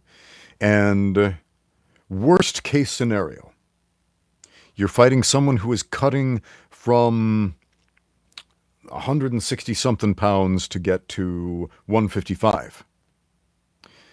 Maybe a guy who's, worst case scenario, you're fighting a guy who is safely and intelligently cutting down from like 165 to get to 155. That's a doable weight cut, even on your first fight, even on your first foray. That's doable without a significant loss of strength or stamina. And maybe this guy's wrestled before and he's used to weight cutting. We don't know. So worst case scenario, you got a guy who is familiar with the weight cutting process. He's cut like 10 pounds and he's going to be like 15 pounds heavier than you. Okay. How much difference is this going to make? Well, if he's experienced, if he's had a wrestling career before him and so on, in order to familiarize himself with weight cutting. Again, we're just throwing out the worst case scenario here. Then he's going to have a big psychological advantage too. So that's going to be even bigger than the weight difference. Okay. The smaller the weight class, the more body weight factors in. Okay. If you're over 200 pounds, a 10-pound weight difference, not that big of a deal. If you're in the 150 range, yeah, a 10-pound weight difference or a 15-pound weight difference, massive. Let's go to the best case scenario. You stay at 150 pounds. Your opponent, maybe he's walking around at 156 and he cuts that pound to get to 155. There's a 5-pound weight difference. You're both amateurs. Neither of you are really super familiar with the weight cutting process. And you have a fairly evenly matched fight. And one of you wins. Good luck to both of you, right? So in that case, not that big of a deal. Now you could also easily cut down. You need to cut down how much? 5 pounds to get to 145. A 5-pound weight cut is pretty easy. It's pretty easy. Now, that being said, before cutting weight at all, I would recommend practice it. Like you could sit in a sauna and cut 5 pounds pretty easily. You could pee and poop and spit in a bucket and ride a stationary bike or jog on the treadmill with a sweatsuit on and lose 5 pounds pretty easily. There are lots of ways to do that pretty easily. But if you're not used to performing after cutting weight and then rehydrating, I'd strongly recommend, if you have enough time to practice that so you know how you feel.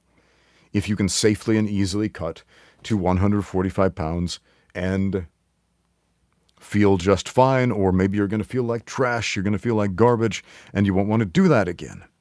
In which case, maybe you will perform better at 150 pounds. I'll throw out some personal experience. When I started competing in professional kickboxing, I fought in the 170-pound division. I weighed less than 170 pounds. My opponents generally weighed more than 170 pounds. And I lost my first few kickboxing matches. Then I decided, maybe I'll give this weight cutting thing a try. And I cut like 5 pounds, something like that, to go down to the 155-pound division. And then I started winning a lot of fights. Fighting smaller dudes is easier than fighting big dudes. It is. Your very first fight, however, your biggest concern isn't even fighting the bigger dude or the smaller dude, it's fighting yourself. Your very first fight, your mind is going to invent an imaginary monster that is not even your opponent, not even the other human being that is going to be in the cage or the ring with you. You will be fighting that imaginary monster made by yourself. Good luck. Sweet, we have a super chat from Ursade Pugilist who says, can you do a video comparing Sanda strikes compared to karate, Muay Thai, and kickboxing? Okay, so I'm humming a lot here specifically because I have trained with a number of the Sanda teams here in China at some of the major sports universities, and also some of the less major Sanda teams in China, and compared and contrast their various training. It's not one unified method. There is no one unified, here is the Sanda punch, hiya, here is the Sanda kick, hiya, and we are going to compare and contrast that specific movement to the way it is done in karate, Muay Thai, kickboxing, etc.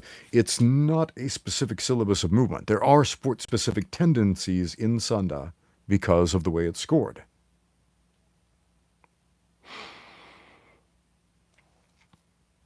And we could do a video pointing out some of the more common strikes and setups using strikes that we would see in Sanda as compared to these other. If we're just comparing the strikes, like the mechanics of the strikes, we are not going to see a lot of different, or I should say, here's the problem with that. Okay. The Xi'an University of Sport, their Sanda team cross-trains in a bunch of stuff. They cross-train in boxing and Muay Thai and karate and Taekwondo and all this other stuff. Okay? If you, the Jiangsu Province Provincial Sanda team, they cross-train in Taiji. They cross-train in kyokushin karate. They cross-train in shuaijiao, okay, Chinese folk wrestling with the jacket, right? Different Sanda teams train differently. If you go up to, say, Liao City in Shandong Province, okay, their Sanda team cross-trains a lot in Muay Thai, like a lot in Muay Thai. Even though the strategies are very different, they bring in Muay Thai fighters from Thailand to train with them in order to get certain competitive advantages that they feel that these Thai fighters can give them. So again, it's not a specific syllabus of movement. Sport-specific tendencies we can see. We talked about this a lot in my last live stream. I did this with our friend Ryan. He is a Sanda competitor in the U.S. We talked a lot about the sidekick and the role of the sidekick in Sanda, and why we will often see sidekicks in Sanda fights where we won't see sidekicks in kickboxing matches or MMA matches. A lot of that is the rules, the scoring system, and the objectives. Okay? In Sanda, often, for example, you'll use a sidekick to the head in order to close distance and set up a leg grab so you can do a takedown, a single leg, for example.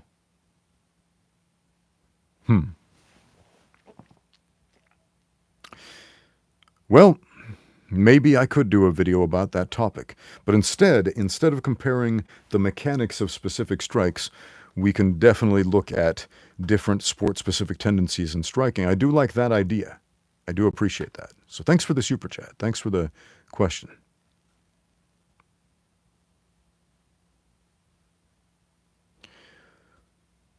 All right, we have another couple more super chats. Hold on. Sweet, they're just rolling in. Brave Little Spidey sends in a super chat and says, thanks for reading my comment twice. You're welcome twice, Brave Little Spidey. Okay, we missed a few back here. I tend to wax verbose, and the rest of you are writing out the super chats. Hold on, we got Marshall Geeks is in the chat. I love this one. Marshall Geeks says, so, George Dillman versus Adam Misner, UFC 1 rules, who wins? Oh, dang. Wow. Oh, boy. Oh, no, you went there. You went there, my friend. Oh, George Dillman versus Adam Misner. So we have the no-touch knockout guy, George Dillman, versus Adam Misner, meaning he has to touch you first before he can hijack your nervous system and use his magical power of ergokinesis to make you do a bunny hop backwards down a hill or something like that. So the no-touch guy versus the I have to touch you first before I can use my magic powers on you guy. Who wins? Well, UFC rules. If we're working under the assumption that their powers are real, then George Dillman, duh, because he doesn't even have to touch you. However, if we exit the neighborhood of make-believe and go back to the real world, who wins? Oh man, I would love to see that fight, man. I would pay to see some of these martial magicians fight each other for real. I, I'm picturing a scenario where they get together and they script the fight first pro wrestling style, and they're like, okay, George is like, all right, Adam, I'm gonna like make some hand gestures at you, and you act like it's kind of affecting you, but then you do like the Professor X thing, and you're like, and then I'll be like, oh, and then they're like miming force powers between each other. That would be pretty sweet too. I'd be down. I'd be down to watch a scripted match like that. But if it's not scripted, let's just go. This turns into a brawl. Okay, it becomes blatantly obvious to the crowd that their martial magician powers aren't real. Wizards aren't real. They have to fight. Okay, push comes to shove. Shove comes to punch. Punch comes to kick. Who's gonna win? Now, are we talking like prime George Dillman, or like current George Dillman? Because George Dillman currently, he's an older gentleman, and he is grossly out of shape, and he's obese, and he's not in fighting shape right now. As a younger man, as far as I understand, as a younger man, before he went into the chi woo woo nonsense, he was a legitimate karate practitioner, and he was a respected karate practitioner before he went into the no-touch knockout realm. So I've never seen him compete. I've just heard anecdotes about how he was a legitimate karate practitioner. Adam Misner, on the other hand, I don't know if he has had any legitimate combat sports experience whatsoever outside of push hands. I've heard from first and second hand sources that Adam is good at the game of push hands, that Adam and especially Adam's brother, is very good at playing push hands. And this is one way that they get a lot of new recruits into their system. They'll get the more compliant guys. They'll play push hands with them, and they'll be like, wow, you're really good at push hands, so I'm going to learn Tai Chi from you. Because a lot of people make the mistake of conflating Tai Chi with the game of push hands. Unfortunately, it's a drill. It's like, the touching toes drill in wrestling. If you don't know that drill, it's a great drill to train level changes to help set up your takedowns in wrestling. I'll explain it to you. You get two wrestlers, okay? You're in the practice room, and the whole goal, touch the other guy's foot. Don't let him touch your foot. You can grab, you can push, you can pull, you can wrestle. The goal isn't to take him down, it's just to touch the foot, right? Do a few 1-minute goes of that. Change partners a few times. You'll get a great workout. You'll learn a lot of great level changing skills. But imagine if that was the whole sport. Imagine if we turned touching toes into its own sport. We can start to gamify that in some really weird ways that depart completely from the original intended purpose of the drill.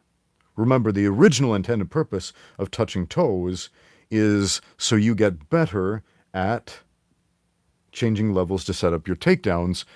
But when we start gamifying it, like lie down on your belly, for example, even lie down on your back, hold on to the other guy's hands or something in some goofy way in a position you would never end up in wrestling, yeah, you can gamify it and win the drill without learning a dang thing.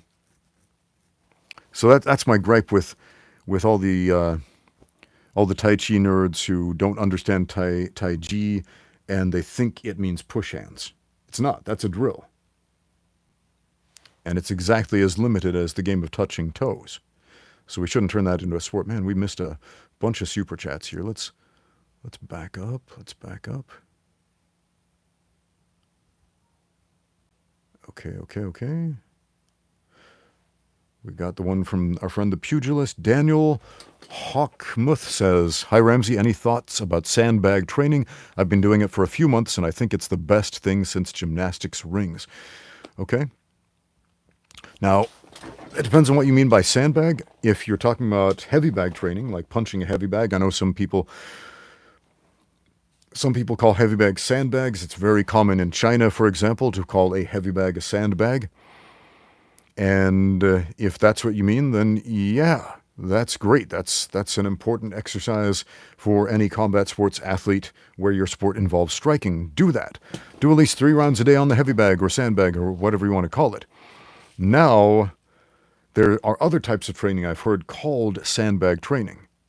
For example, a lot of traditional Chinese martial arts practitioners will get a canvas bag. It's square, it's about yay big, and fill it up with sand or beans or iron filings or something like that. So there's a little bit of give to it, but it's kind of hard. Oh, a sandbag for lifting. A sandbag for lifting, that's a different thing. Anyway, they'll put that on the wall and use it to toughen up the hands. Sandbag for lifting. Okay, cool. Yeah. All right, sandbag lifting is interesting, or any other oddly weighted weight, if you will, is really interesting because I think it's more analogous to lifting a human being, specifically because the weight shifts around inside that bag, and it's not perfectly weighted like a barbell. All right? A lot of you have probably had this experience where you can deadlift that perfectly weighted barbell, and it's not too difficult to lift up 100 kilos or something like that. Not too difficult. You can rep that out easy. That's easy. That's simple. Okay? But then you try fighting a 100-kilo man, and you want to lift that guy up, and he's moving around, and even if he's not moving around, even if he just kind of drops his weight, dead weight for a minute, he got super hard to move, he sprawls on you a little bit. I can't move this dude. He's too heavy. He's too much. Because people shift their weight around a lot more like a sandbag or a water bag or something like this. So it is really interesting training. I think there is a lot of merit to that sort of thing. Odd object lifting is super interesting to me. This is one of the reasons I like watching the sport of strongman, because they lift weird stuff. They lift weird stuff, and it's interesting because it's not just, am I strong enough to move the weight? It's, am I strong enough to move the weight, and am I smart enough to do the problem solving to figure out how to lift the weight in the first place? So, that's cool. I like that stuff. Okay, we have a few more super chats. Did I miss any? I missed a few. Okay, I don't think... Oh, I never finished answering Martial Geek's question about who wins in the actual fight, not the conceptual fight, not the scripted fight, but the actual fight between Adam Misner and George Dillman. So if it's an actual fight, if we've got both guys in their prime, I'm picking George Dillman because he actually did train to kick and punch back in the day before he became the no-touch guy. I don't think Adam has a good answer to that, to essentially getting punched in the face or kicked in the guts or the groin, as since it's UFC 1 rules, and those old school karate guys did a lot of training targeting the groin, so that's where their mind is going at least. So yeah, man. We have another super chat from Urside the Pugilist, who says, have you seen videos by Tim Hartman, a harness instructor, bagging out BJJ and other arts behind his pot belly? I have not. Hold on, let's look this up right now. So I don't know who Tim Hartman is, but I have seen videos that sound similar, that have a similar premise of a dude with a pot belly who looks totally out of shape, talking about how BJJ sucks and their system is so much better. And it's like, yeah, man, maybe, control your diet, do some exercise, do some push-ups. That's going to be more effective than making this video, my friend. What was his name? Tim Hartman, BJJ. Let's see what he has to say. Tim Hartman, where are you? Where is Tim Hartman? BJJ is silly in real-life situations like this one. So I'm going to play the audio. Hopefully we don't get tagged for playing the audio, since we are doing live commentary here. I'm not hearing anything. What's going on here? Got the sound turned all the way up, and we're not hearing anything. So, I don't know why we're not hearing anything. So I guess I can just read what he's saying on the screen. He's saying something about how wrestlers and some martial arts guys wear shoes, and BJJ guys don't wear shoes. In the Philippines, they train for the streets, so they wear their shoes. Who else has made this argument? Ah, yes, the Dust guy, the Detroit urban survival guy, gave me a hard time about not wearing shoes in a video where I was actually wearing shoes. Ah, now he's making homophobic jokes about wearing spats. He's like, oh, some of you BJJ guys, when you do no gi, you wear spandex, and therefore you must be gay, and therefore my martial art is better than yours because I'm way less gay than you. Look at what I'm wearing. I'm wearing a polo shirt and and some cargo pants. Therefore, what is this? What is this presupposition that gay guys can't fight? Even if that were true, what is this anti-gay thing that, like, no gay person could possibly fight? Man, it's a strange thing. I had a student who was openly gay, and the dude got out there and trained, and guess what? He could fight. It can happen. So it's like, man. Let's continue. So many martial art. Anyway, so that's his whole argument. In this short, anyway, he's probably made a longer video to this effect. But the two arguments in this 1 minute short from Tim Hartman saying BJJ is silly in real life situations like this one, has 17,000 views, published 6 months ago, is that on the streets you wear shoes, and BJJ they don't wear shoes on the mats in their gyms, and also BJJ is gay, and my polo shirt isn't gay, so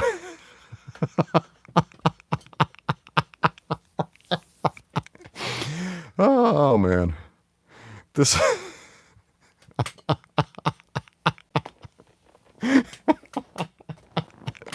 I don't even know what else to say about this. It's like, do we need to debunk that? Do we need to offer any logical arguments to debunk that? I think it debunks itself, man. It's just sad is what it is. It's sad. Wow. Sweet, we got another super chat from Brave Little Spidey who says, yesterday my sensei said, you have to flow to be like water. Water is the most destructive force. Asking, how was the Grand Canyon created? I said, Chuck Norris dug a hole and they named it the Grand Canyon. Yeah.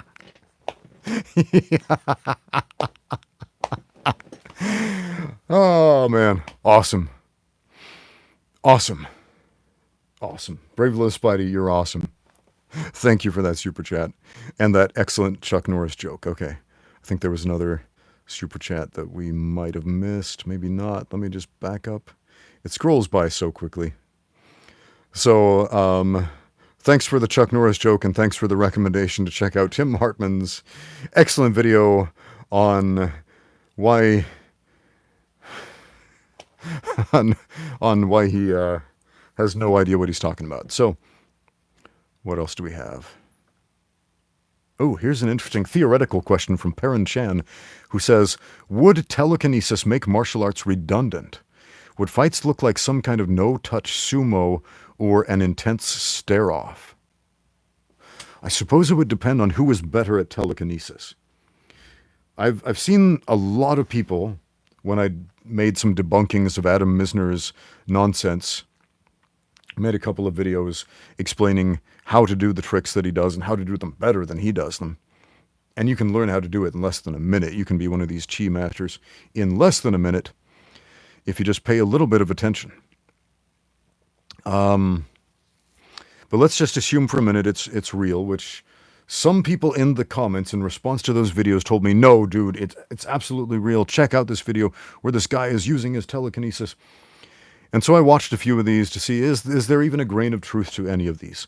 And I saw a bunch of staged magic tricks, essentially, where these people are pretending to move things with their mind, often They will say you have to start with something really small, like you can move around a very small piece of paper by blowing on it through your nose or something like that. And then you build your way up to moving people with your mind. So let's imagine we have two telekinesis masters, though. They are evenly matched. Okay? How is this going to play out? I think it would play out a lot like an episode of Dragon Ball Z. I haven't seen an entire episode of Dragon Ball Z. I just remember when I lived in Argentina back in the 90s, everybody at a certain time of day, all the kids, would have Dragon Ball Z on the TV. And so when I would stop by people's houses, Dragon Ball Z would be on the TV in the background. And this is all I remember seeing. I guess it's supposed to be a show about martial artists who fight each other or something like that. But all I saw, every time it was on, was two dudes like trying to channel their internal chi powers or something like that. And like the veins in their forehead would be throbbing and they'd be like, and then extreme close-ups of their faces. And then it would go back from one character going like to the other character, like building up his chi power. I don't really know the plot of Dragon Ball, but that's all I've seen of the show. So that is exactly how I imagine a fight between two guys with legitimate telekinesis powers would go.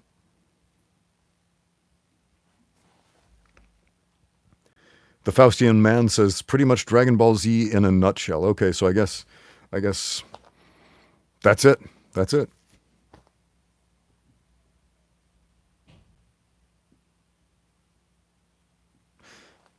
Videos for stuff probably mostly unlisted ask this question. I think it's really interesting, and I'll tell you why once I read it. He says there are a lot of people who have claimed to have floated 6 inches off the ground while doing transcendental meditation. Do you think they sincerely believe they hovered a bit while meditating? I would say a lot of them probably do sincerely believe that. They probably sincerely believe that. Did they actually do that? Probably not.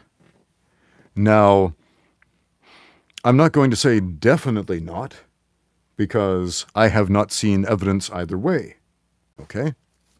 But if we're going to exercise any skepticism whatsoever, we would probably say, well, that is an outstanding claim. That is a very audacious supernatural claim. So I would like to see some evidence of you being able to hover 6 inches above the ground. Can you provide that evidence? If there are a lot of people saying they can do it, have done it, etc., there should be some evidence. Maybe somebody could, at the very least, make a video. There are lots of ways to fake making that video, of course. But at the very least, we should be able to see some sort of proof of concept right there. But we haven't. Do they believe it, though? Probably. Probably. And I'll tell you why. It's probably for the same exact reason that so many people believe that punching, shadowboxing, with a pair of dumbbells in your hand makes them faster. Almost everybody I've talked to, and I've talked to a lot of people about this because I put out a couple of videos saying shadowboxing with weights is dumb. It's stupid. Here's my second video on why shadowboxing with weights is dumb and stupid. And there's a lot of pushback because I know a lot of people do that. And they will point out some professional boxers who have used this exercise. And they will say, well, Floyd Mayweather did it, and so I'm going to do it too. You don't know what you're talking about, you dummy. And I will ask them, why do you believe that this is a good exercise? Their answer, because it makes me faster. How are you measuring the difference in speed? I will ask them, to which they will reply, well, I can feel it. I feel faster. I feel like my hands are lighter. I feel like my hands are faster. Have you actually measured that, though? Well, no, but I can feel it.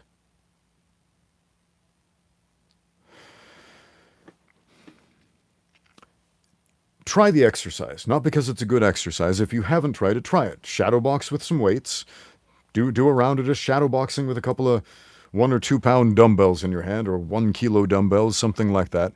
And then afterward, I guarantee your hands will feel lighter and you will feel faster, but you will be objectively and measurably slower. but you'll feel faster.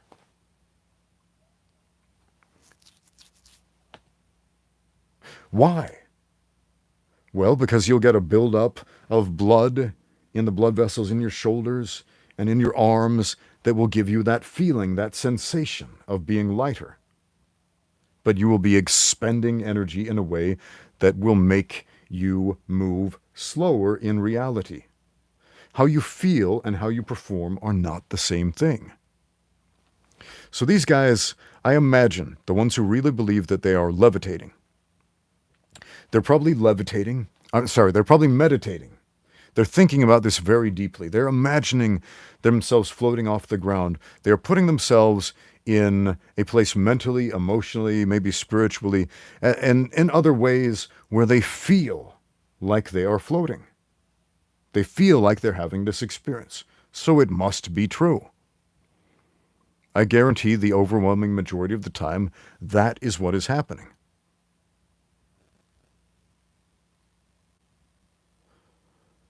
Sweet, we have another super chat from Plant. Just Plant. My boxing coach emphasized heavy bag, pad work to judge a boxer's skill. Is this correct? As I have seen some look weak on the bag and pad, but excel in fights, while others dominate the bag, but get knocked out. Okay.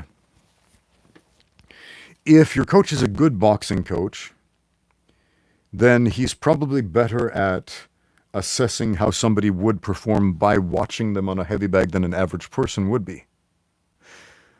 The average person is absolutely terrible at judging a fighter's skill based on their bag work. There was one of my favorite experiments that I've seen. Somebody put up a video of various professional boxers, not well-known professional boxers, because the average person only knows the big famous guys like Mike Tyson, Muhammad Ali, and a few others. Like, the average person can't name more than 5 professional boxers. They can't. So they put some guys with winning records, really good at boxing, lots of knockouts in their what do you call that? Fight record. Yes. And they show these guys hitting the heavy bag. The caption reads, "My friend is thinking about getting into boxing. How would you rate his technique?" And the overwhelming majority of the responses are, "This guy sucks. This guy has no power. He has no footwork. His footwork sucks. Boo hiss. This guy doesn't belong in a boxing ring. Tell your friend he's the worst." Things like that. And then it's revealed at the end, this guy is a professional boxer, and it shows a highlight video of him knocking fools out in the ring, and then all those idiots feel dumb and start eating crow. Now, is it correct to judge a boxer's skill based on their pad work and their bag work? I would say most people can't do that.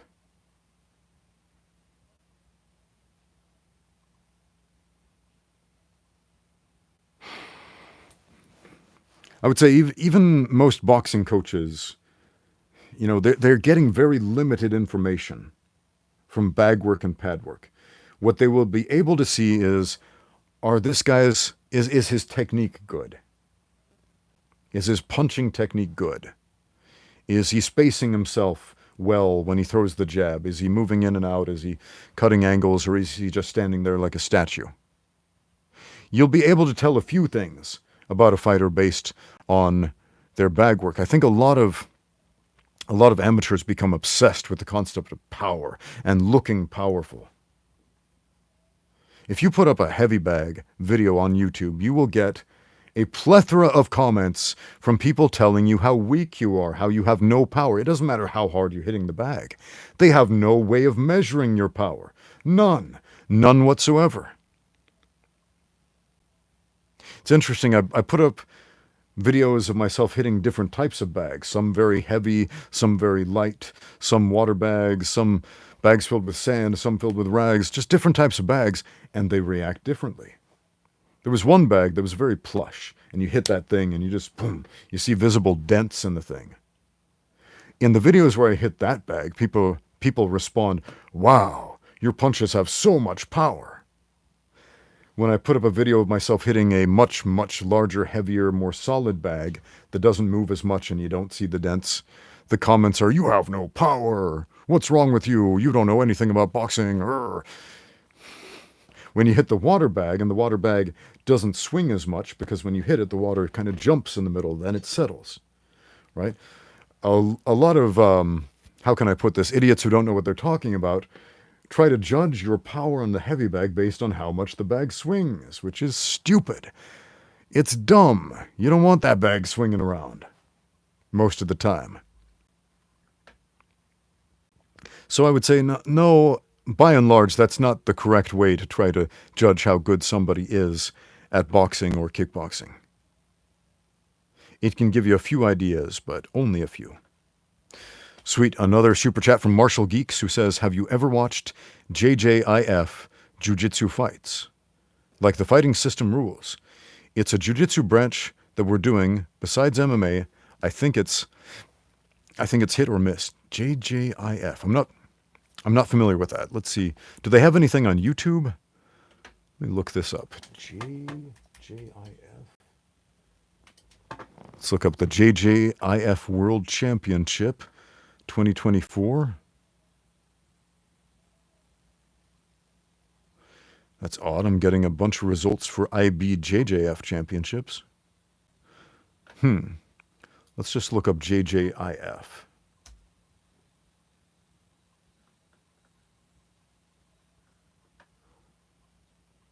Jiu-Jitsu International Federation. Okay, they have their own page. They have not very many videos, but a few. Let's take a look.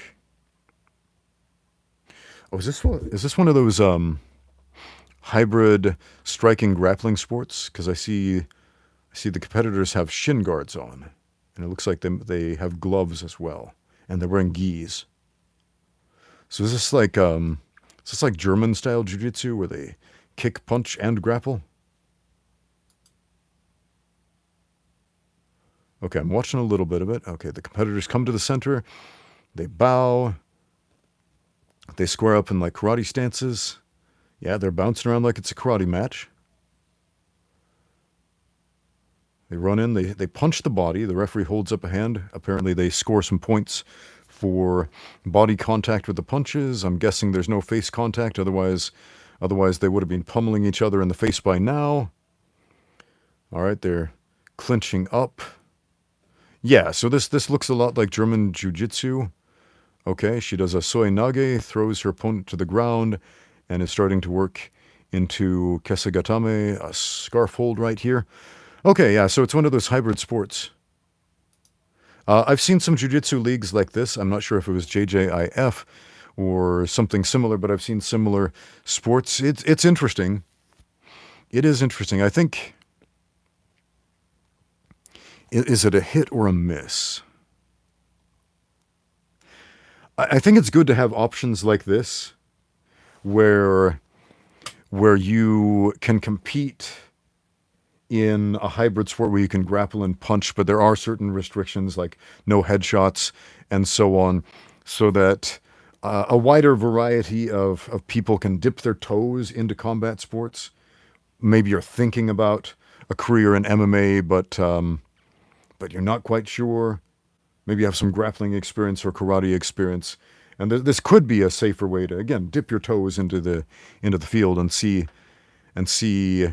is this something I really want to do or not?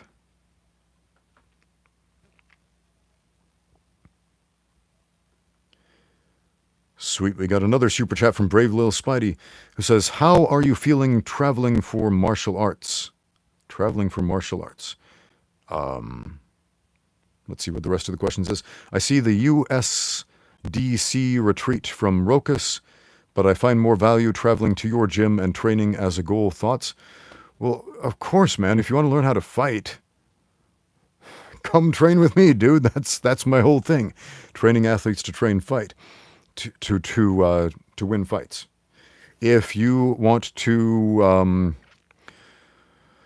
I don't know, if you want to do some live action role-playing and pretend it's about self-defense, then go do some Ultimate self-defense championship nonsense. But again, if you want to learn how to fight, go to a fight gym. It's very simple.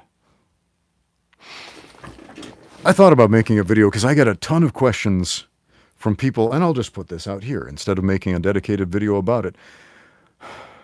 I'll toot my own horn for a minute. I will. Almost every day, somebody asks me, Ramsey, what martial art should I start with? Which of all the gyms should I join? I really want to do martial arts. I want to become a cage fighter. I want to do MMA. What should I do? Come train with me. Come over here to Shanghai. Oh, but that's so far. Well, how bad do you want it? How bad do you want it? If you're a casual, okay, great, that's fine. Nothing wrong with that. Go find something in your hometown, right? You want to find the best there ever was? You're looking at him. If I don't say it, nobody will. Yes, I know that's not Chinese modesty. I'm not Chinese after all.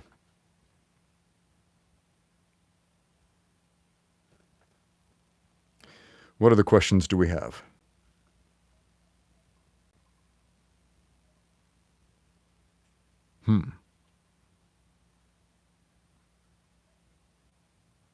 Sweet, another super chat. It's like the same 5 guys sending super chats over and over again. I appreciate it. The Ursidae Pugilist says, I thought you'd like Hartman. Did you enjoy Australia? And last question from me, talking about bag power. When people talk Bruce Lee's power on his impractical 700-pound bag, thinking he could hit as hard as Ali. Okay, yeah, let's talk about this. Yeah, so Tim Hartman, or whatever his name was hilarious. So thanks for sharing that. Talking about bag power, as in heavy bag power this time as opposed to sandbag training. When people talk about Bruce Lee's power on his impractical 700-pound bag, thinking he could hit as hard as Ali, let's talk about that. Because there is this rumor, and I made a whole dedicated video debunking the myth, and yes, it is a myth, that Bruce Lee had a 700-pound punching bag. And there are pictures of actual heavy bags that weigh that much. What they look like is nothing like what Bruce Lee had. Bruce Lee's personal heavy bag weighed about 62 pounds. 62 pounds. That's like less than 30 kilos, guys. That is not disparaging on Bruce Lee to say that he worked out with a relatively light heavy bag. That's fine. I love working out with light heavy bags. There's a lot of important stuff you can do with a light heavy bag as opposed to a super heavy one. A huge, giant, heavy one is impractical. As the Ursidae Pugilist points out, it's impractical. If you have a heavy bag that big, you might as well just be punching a wall with some padding on it because it's not going to move. And there's nothing secure you're going to be able to hang that thing up on. It's just dumb. Heavy bags are supposed to have a little give to them. They're supposed to swing a little bit. The amount of weight on the thing isn't a measure of your manliness or your skill in martial arts. Look, I can hit the heavier bag. Anybody can hit the heavier bag. It's not like weightlifting, where if you can deadlift 700 pounds, you're objectively stronger than the guy who can only deadlift 62 pounds. It's not like that at all. If I can punch a 700-pound bag, guess what? I can punch the 62-pound bag and vice versa. It's insane to think that has anything to do with a measure of power. And yet, there are a lot of insane people out there on the internet who believe this nonsense.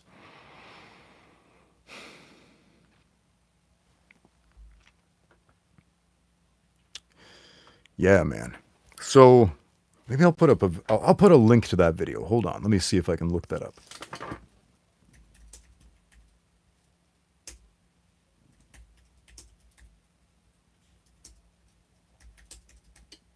Bruce Lee's heavy bag. Ah, yes. Okay. Get the link. Copy. So I'm putting the link to that video in the chat for all of you who would like to see me debunk the myth.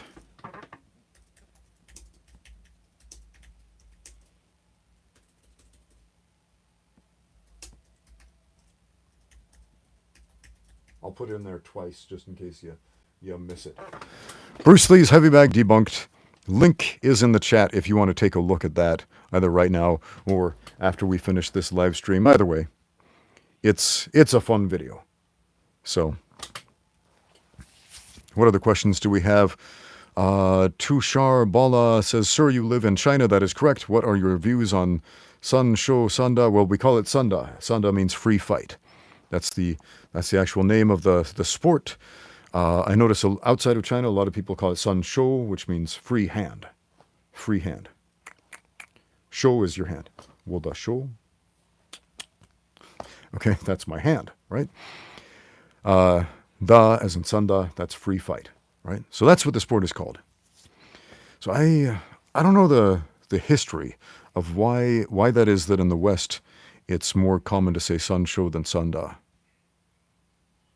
Whereas in China, everybody says Sanda.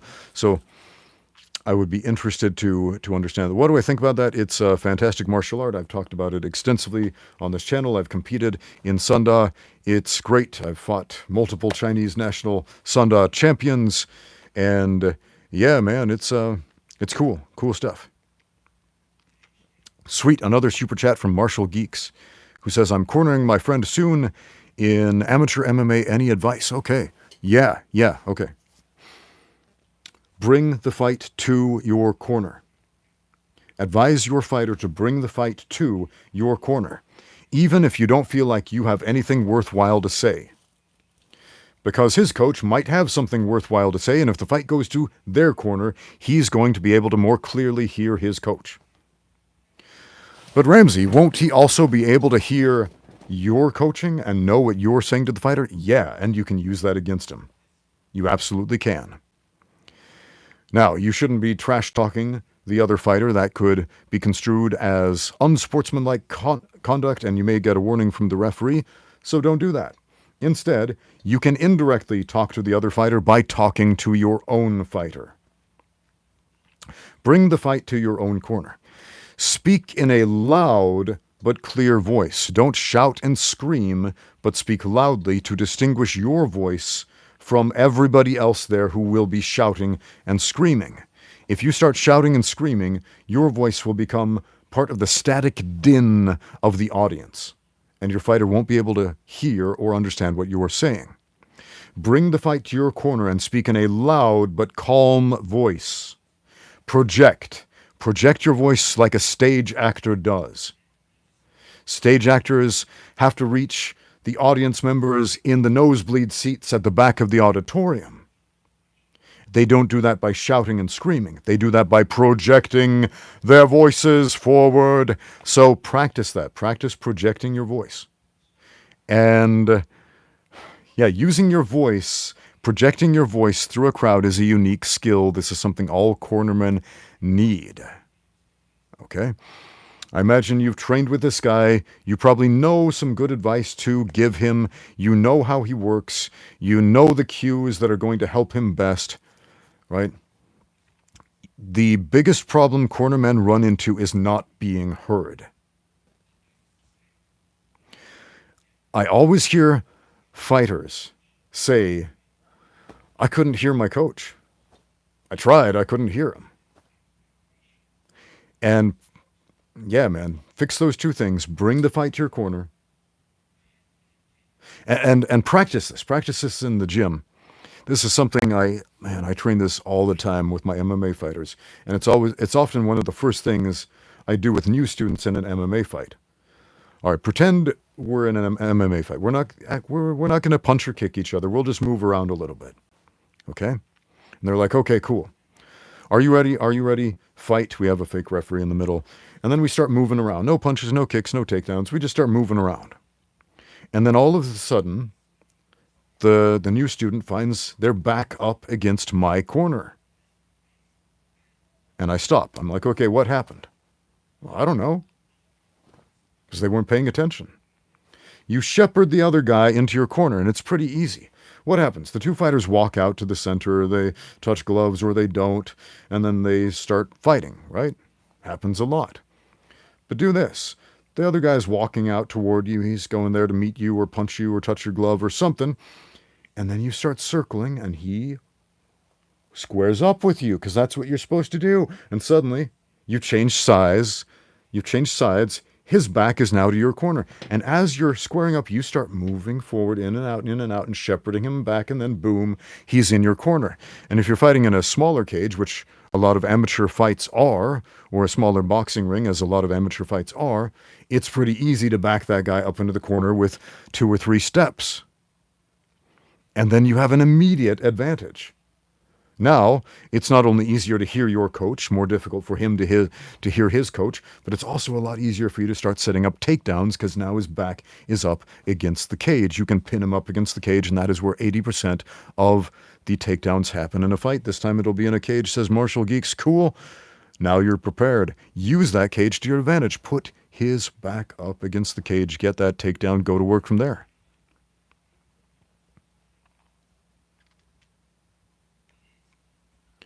Sweet.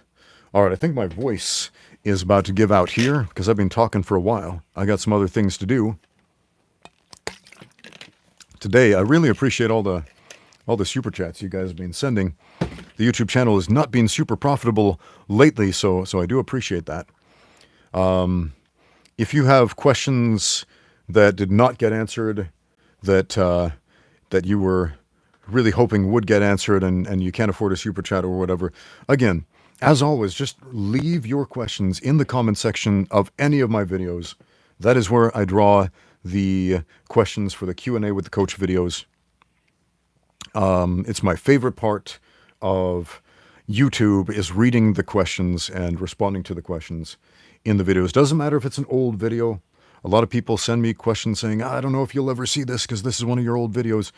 Look, I read them all. I read them all. So just leave your comments in the questions. Appreciate it. It also helps. It helps with engagement with the video and tells the YouTube robots, hey, maybe show this video to more people if you leave comments if you leave questions in the comments. All right, guys. Thank you for watching. Now get out there and train.